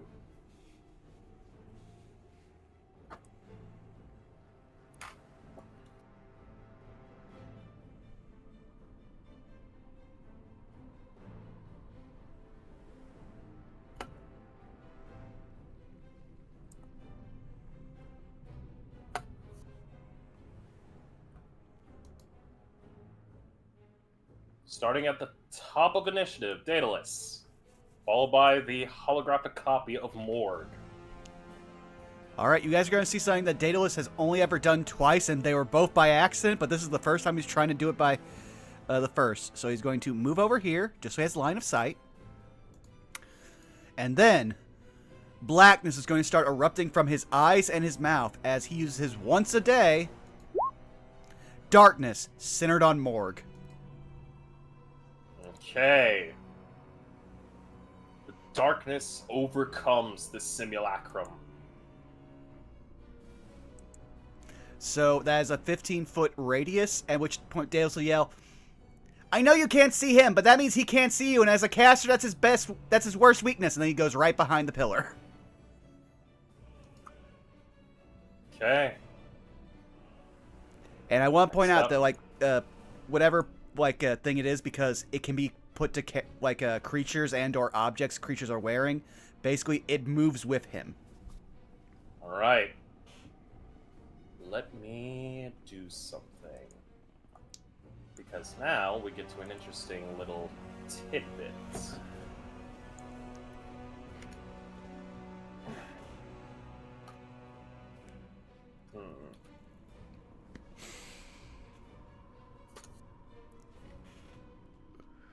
Yeah, it would actually be the,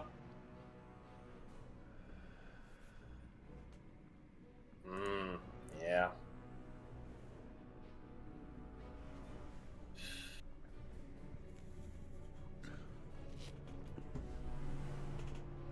It's gonna be lair actions for this simulacrum. You all... I need everyone to make me an intelligence saving throw. Oh boy! 16. That's Oh, it. 2028. Oh, nice. I'm not doing so good. I'm assuming my Fae is with us. Daedalus Yeah, is we also can not have- feeling so good. I got a 16. My Fae, sadly, not so good. Unfortunately, only one of you passed. That makes Oh sense. no. Iapetus. Hey, yo, what? You all feel an intense feeling in your mind as you all begin to feel as if another pair of eyes are on you. You somehow found a way to make Daedalus more paranoid? Really? To be blunt, you have all been marked with Mind's Eye.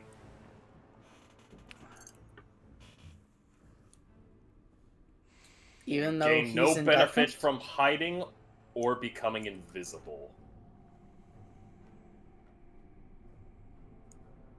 The simulacrum will step forward, emerging out of its section. It is going to look at all of you, and it's going to make a target. Okay, an interesting target. Goldblum. The copy looks at you. And I need you to do me a favor. I need you to make me a charisma saving throw. Oh boy. Yeah, So- what so- about the darkness? Yeah, it's centered on him. Oh, it's centered on him? Yeah, Yeah, it follows him.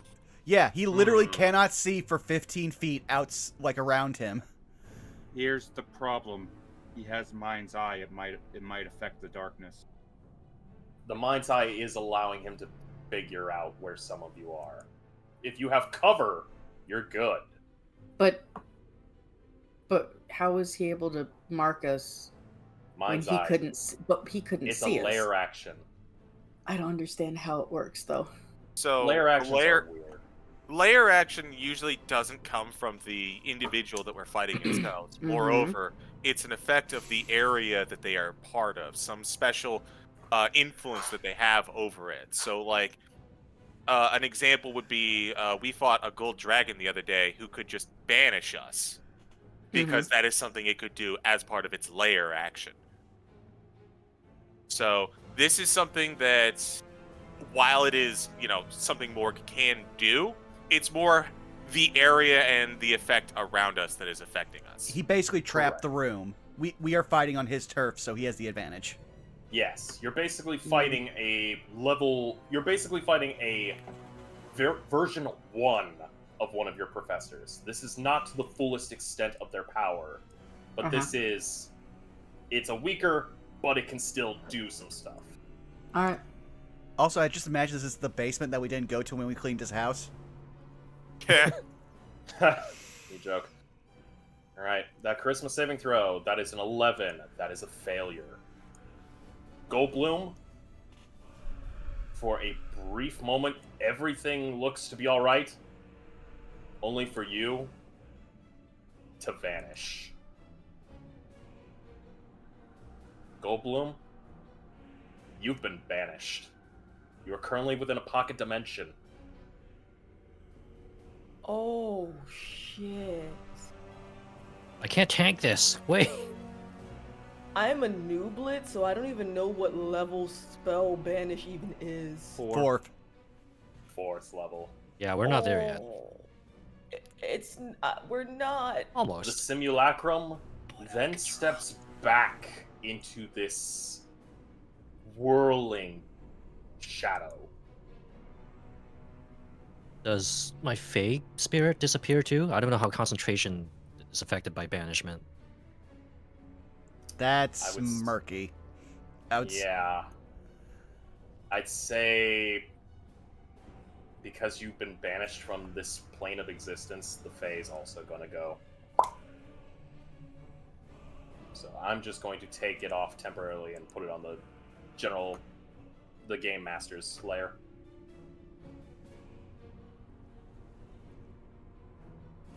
That being said, Yeah, you're counted as incapacitated while inside of the harmless dimming.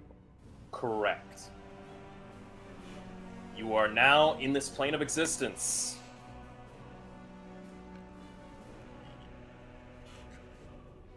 You're in the void from SpongeBob. Yep, you are basically all alone. With that being said, that's your turn.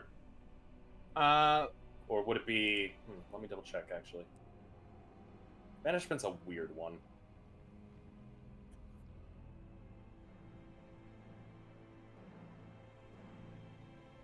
It doesn't say anything about having to make a check against it.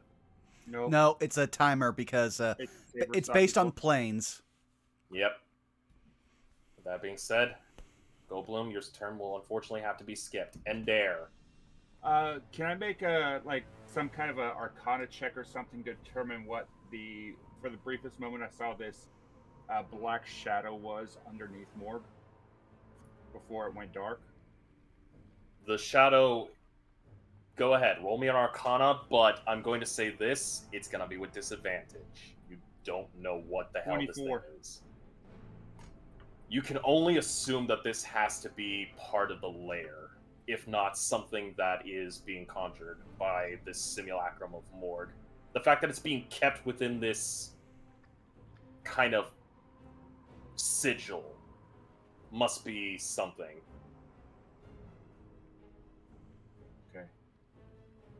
Given that I knew where he was at the start, Athera is going to turn, and she is going to bum rush the circle. Alright, you're gonna bum rush the circle. Let me get my line to see how far I can go since I'm popping feline agility. Basically, I'm going to go until something stops me. Alright.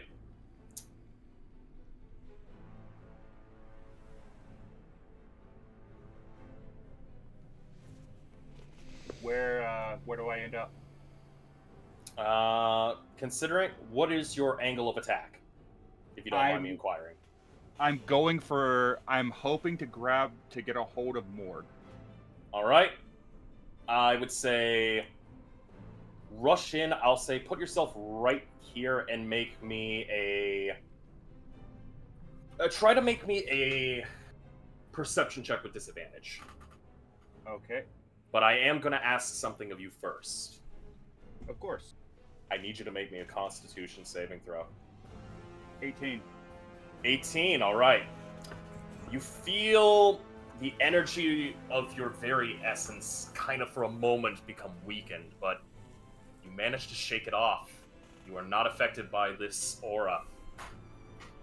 Alright, now I'm going to make a perception with disadvantage. 16. With a 16. Gonna roll for him, considering darkness is helping him. And he has Mind's Eye. That is with his dex. Unfortunately, you're not gonna be able to feel for him.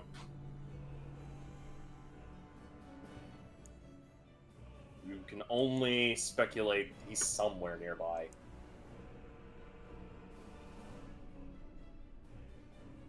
Bonus, I'm going to trigger Quicken Spell.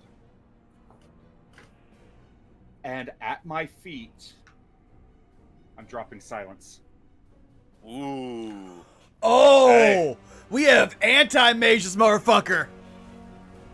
Alright, silence is triggered. And now, with my action, I'm going to, with a wide arc, sweep my hands out, and I'm going to try to find him with via touch. And if I can touch him, I'm going to try to grapple him. Alright. Gonna have to say another check with disadvantage. Okay. 6. Fortunately, you can't feel anything. Okay.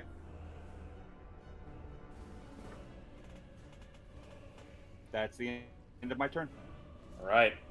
Salus, your turn.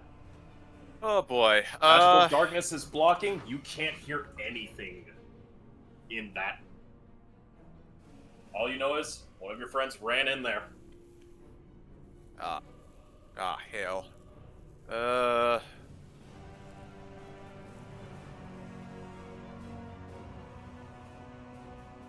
Correct. You cannot see in the magical darkness unless you have a specialized spell or an ability from Warlock. Or blind fighting. So...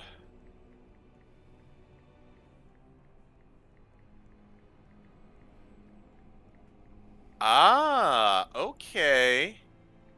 I got an idea. So, here's what I know about Morg. To my understanding, is Morg, in all the time that we've spent with him, undead? No. He is Okay, a so living being. He is alive then. He is Okay. alive. Otherwise, the drinking wouldn't do shit for him. You never know. Anyways, okay, so that's unfortunately out the window. My one chance to use some of the evil and good spells. I don't have much to do, I'm honest. I guess I'll steady myself. Actually, you know what? Salus is going to go over here. Make sure I can make that. No, that's too far. We'll go to this one. I'm definitely close to that. We're going to go over here, and I'm going to hide. Alright. I'm not sure how long this how long this arcane eye will keep tabs on me. So I'm assuming it might go away after a while. So I'm going to use my I'm going to roll stealth, try and hide. Okay, roll me a stealth. 24. Noted. All right. All right. And Salus is just going to wait for an opportunity. He's going to hold action. And if he happens to see, because I can bonus action hide, he is going to, if he happens to see Morg, he'll take a shot. All right. Iapetus, your turn. Okay. You cannot see or hear anything out of from that circle. Okay, so I will say up front that she does have blind fighting, but she does have to be, I guess it says you have blind sight with a range of 10 feet, so You I'd have to be get within closer. 10 feet in order to potentially even see him. Yeah. So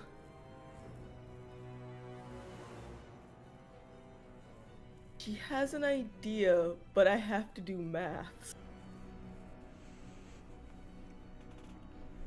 Ba-ba-da-ba-ba-ba.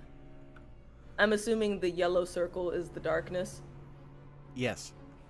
Okay, cool. So, as long as I'm within 10 feet of... Make sure I read the wording.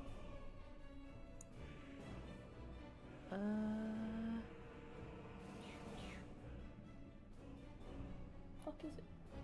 I just had it. There we go. In all honesty, I'm actually super happy. Like, we 1-2 punched a mage into the worst situation they could be in. This is actually super cool. Okay, so he is... Oh, the circle just disappeared. Oh shit. Thank you! I'm just trying to see how far away he is from the closest point to that circle. So... I had made it too big. I was trying to adjust it because it says 20 feet, so it should be 10 feet on either side, and so it was too lorg. Thank you, appreciate you. Yes. Okay, so got it about 15. So if I wanted to be able to see him, I'd That- have to be within the darkness. But, There we go. That should be accurate now. But technically, that would be fine. Now the catch. The silence will obviously affect everyone in there, right? So that means That means you Can't can't hear and they speak can't either. hear. but it doesn't affect my speech, right? It will It affect does. if you are in the silence area, you can't... Basically, any spell you can't cast. That's the big thing about silence.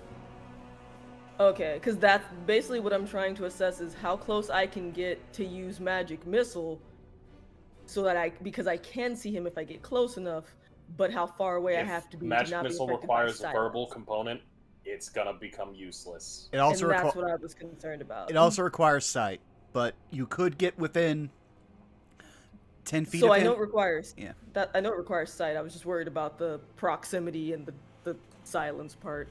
Oh boy. You do also have a bow. Yes, but I'd like for you to consider that to hit him, I still have to be able to get close and see him. I mean, So you I'm could like, run in. shit. You could run in. Your friend did. Better question. What would I need to roll if I wanted to assess whether this murky swirling shit he's in is directly tied to the sigil on the floor? I'm gonna say Arcana with disadvantage. Okay.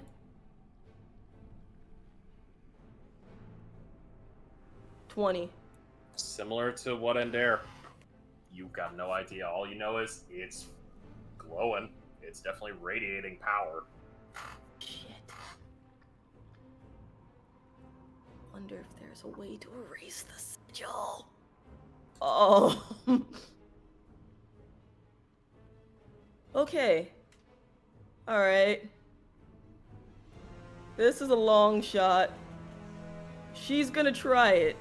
And it might not fucking work. But here we are. 100 feet long, straight line with like a cross. Okay. So, in a random attempt, but she swears that she has a meaning for this, she would like. Does it have to be a creature? Please tell me it doesn't have to be a creature. Please tell me this doesn't have to be a creature. What's the spell? I'm trying to figure out if I could use lightning bolt to try to aim not for Morg, but for the sigil on the ground to the right, like the far right near the red outline. She's trying to see if affecting or destroying the sigil does anything. You could do it, but I would also say take a step up first. Otherwise, Belky's going to have to make a roll for 8d6. Yeah. Right. She and we don't want friend. that. Yeah, she just wants. I just wanted to make sure before I did anything. Move up forward. Cool. So gonna get like right here. Okay. And she will aim for the ground. Let's say here to see if that does. If she can like destroy part of the sigil or if it affects it. All right. Cast your spell. Boink. Yes, cast at level 3 because I am small bean and that is only the thing I can do. Boink. Did I miss a thing? You click the spell instead of the damage thing on your. You gotta click the damage thing. And I'm sorry, the damage thing on my what? It'll be on your sheet. Your front page with your attacks. Click lightning bolt.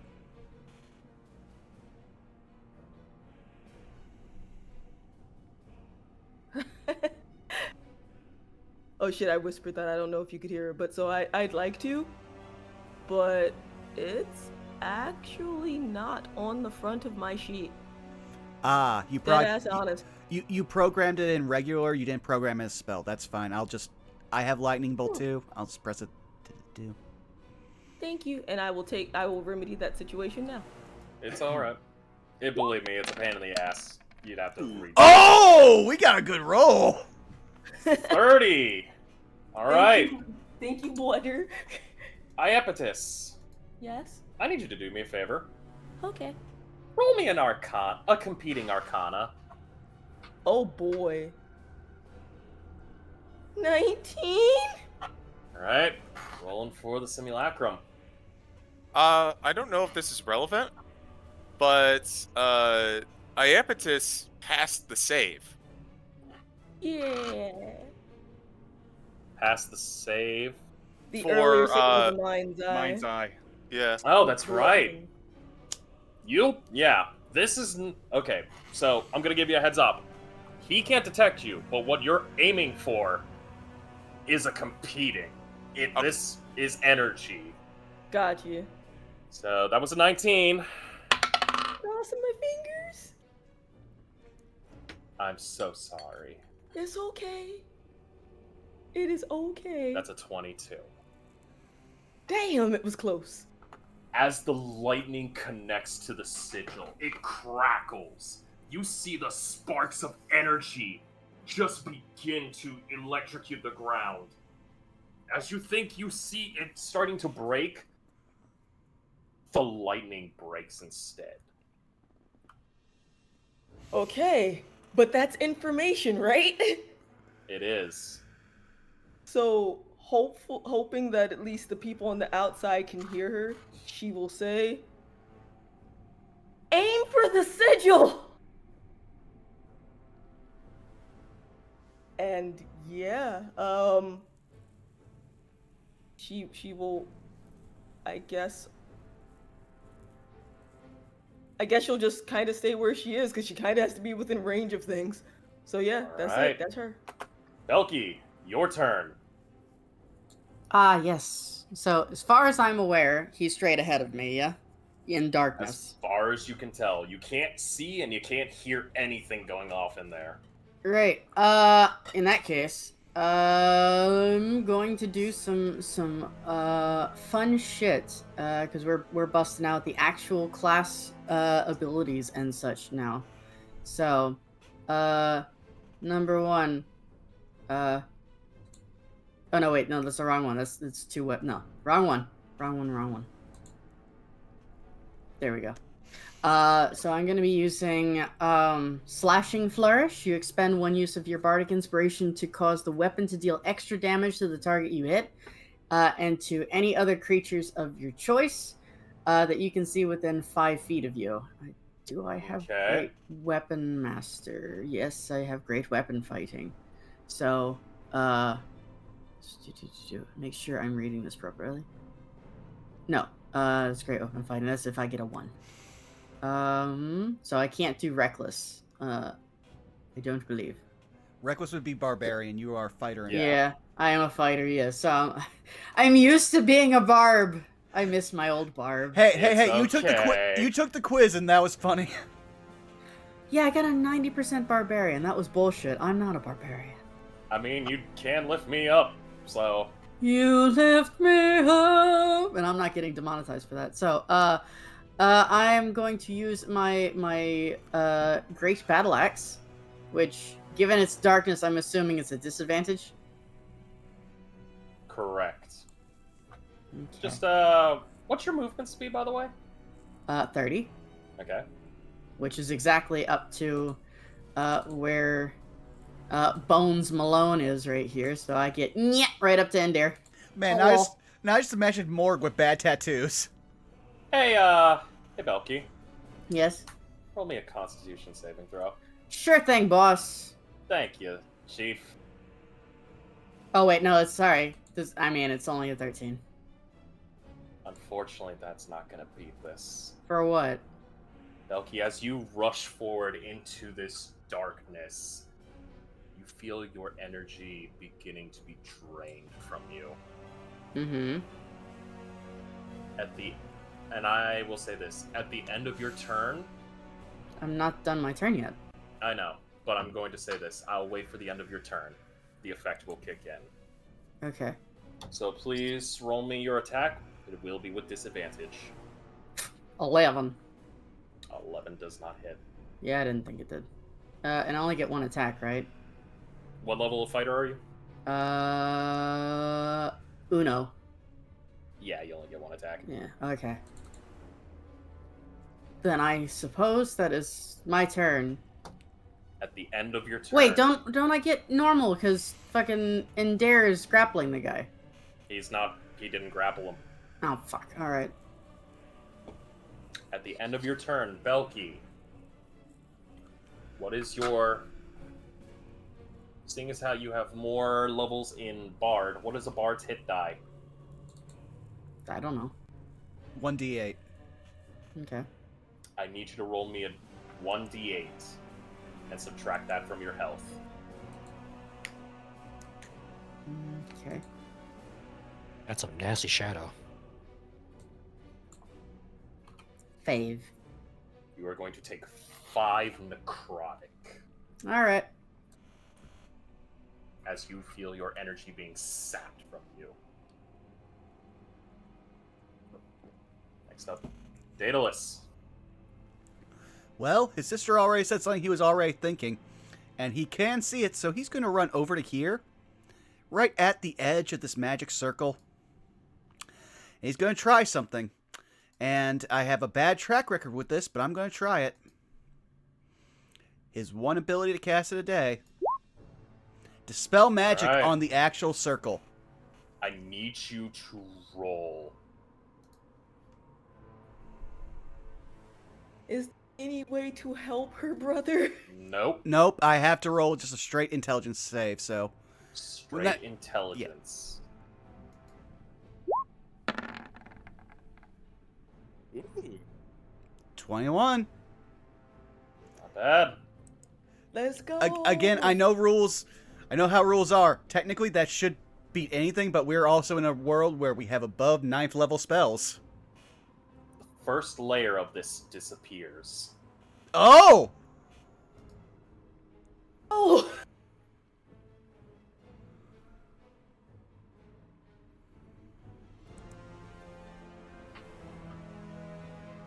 So, is there anything noticeable that happens, or?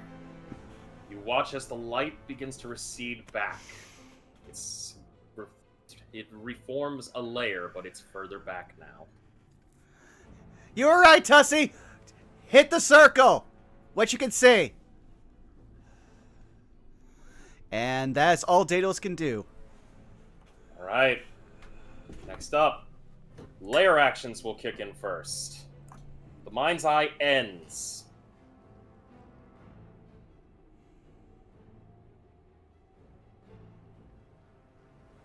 Let's see. Layer action of it. Let's see.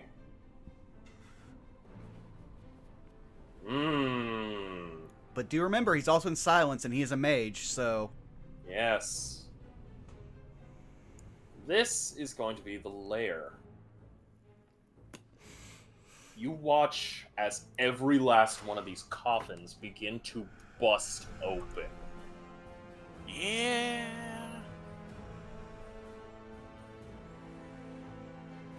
More out there from will be it. dead bodies. 1 second. I just need to make sure. Go ahead, take your time. Let's see. Is this the correct one? Yep, it's the correct one.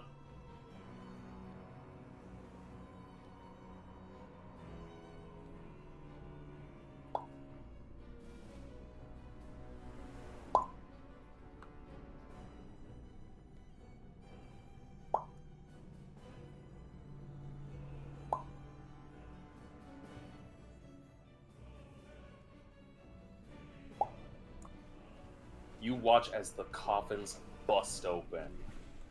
These horrifically smelling undead emerge. I need to roll for their initiative. As they will be brought out. I will at least tell them that their movement speed has been taken. Let me make sure that everything is correct.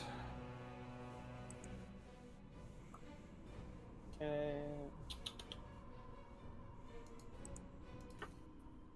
Rolling for them. That is...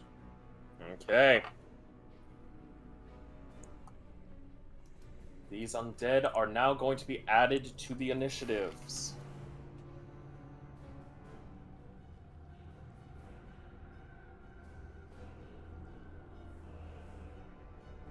Sure.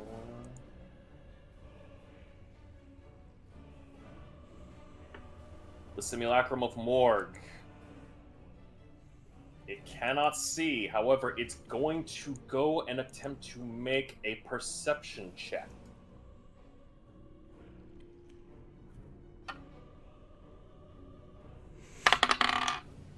That's say he can't hear or can't see. Is he gonna try to taste the air? He's going to feel around. That is going to be a 17. Belky and Ender, I need you to both roll me a stealth check. You will get advantage. 13. Did you say Belky? Yep. Stealth check with advantage. So 19, since it's straight. Yeah, I had it on. Alright. Yeah. Belky, you pass. Ender, feel a hand on you. Ender? Uh-huh. Because he cannot cast spells, he's going to use an action that doesn't require a spell. I need you to make me... 1 second. He needs to roll.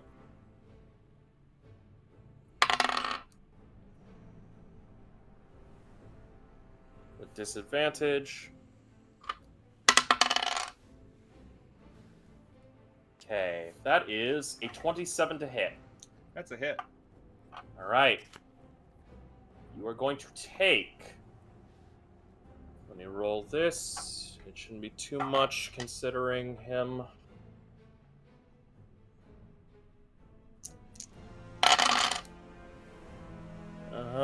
You're going to be taking 12 cold damage. I need you to make me a DC. Not even gonna say it. I need you to make me a Constitution saving throw. 16 con saving throw. You fail by just 1. How much damage did I take? You take 12 cold. Okay. As this hand, feeling around in the darkness, feels you, it realizes it touched something, and then it goes to grab you. It grabs you by the chest. You feel this cold, this numbing cold overcome you. And Dare, you will be suffering from the paralyzed condition. Okay. So for that, I'm going to put...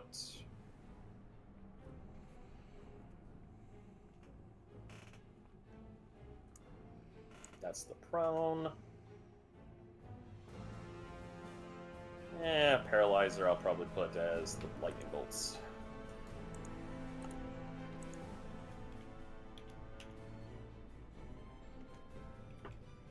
That is its turn.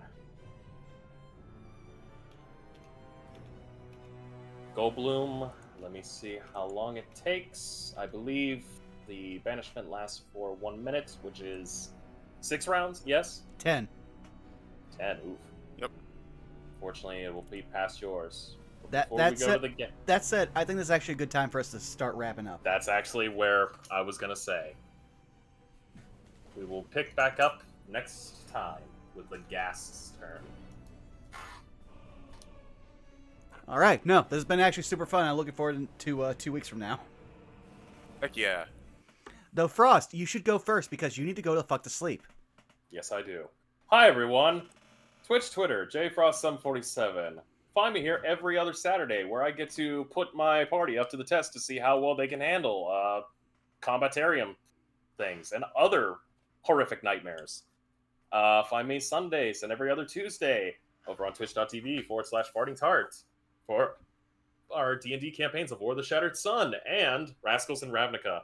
We're property owners. We've got good shit.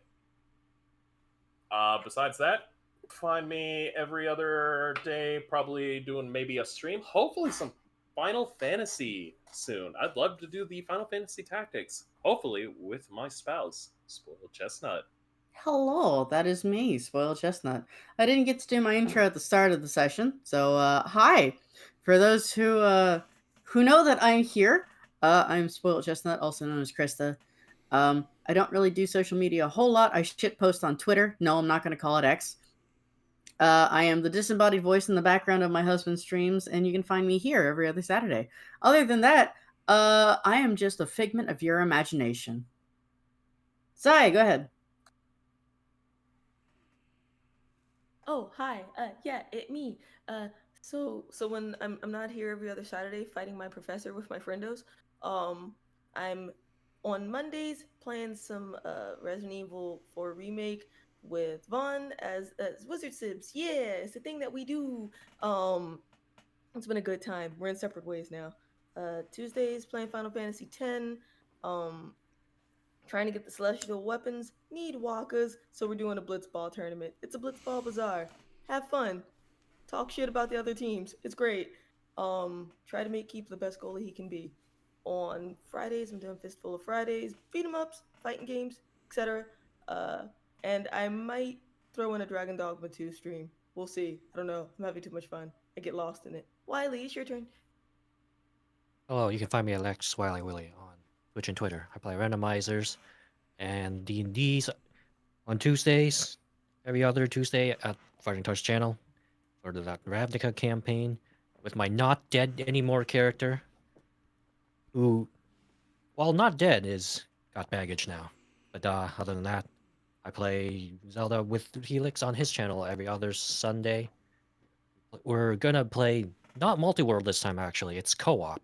As in, we play in the same fucking seat and we can actually help each other directly. So that'll be fun on the new mod. Other than that, I make music, and that goes up on YouTube and Ko-Fi. And I have a Blue Sky, but who even uses it anymore these days? Not me. But yes, that is me. Bob, where can we find you in your millions of campaigns? Greetings and salutations, friends. I'm Shadowdance Bob. You can find me on Twitch, Twitter, YouTube, Blue Sky, so on and so forth at Shadowdance Bob. Tomorrow, likely I'm going to be playing Helldivers with some of my friends from the, hopefully, the Roll With Me campaign. If not, I'll be doing Helldivers alone. Let's see. We've got Helldivers on Thursday with the Murder Cave or Lethal Company. Who knows what's going on there. Fridays, we've got the Chill stream. I'm thinking about shifting my wrestling show over to Saturdays. We'll see what happens. But Season 2 Maelstrom is going to be kicking off fairly soon, and I hope to see everybody there when it does. Zai. Go.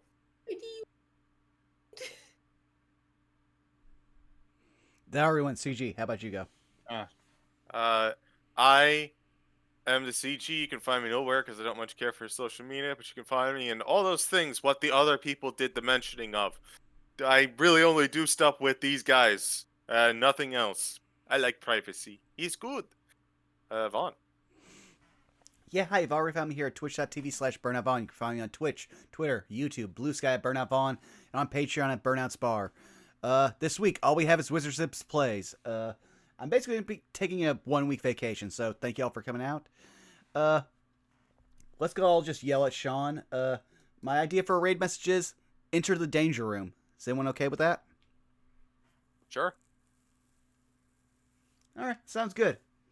Well, thank you all for coming out. We will see you again in 2 weeks' time, where we're going to try to beat the shit out of our professor, so that'll be fun. We thank you all for coming out. We love you. Bye-bye. Bye. Wait.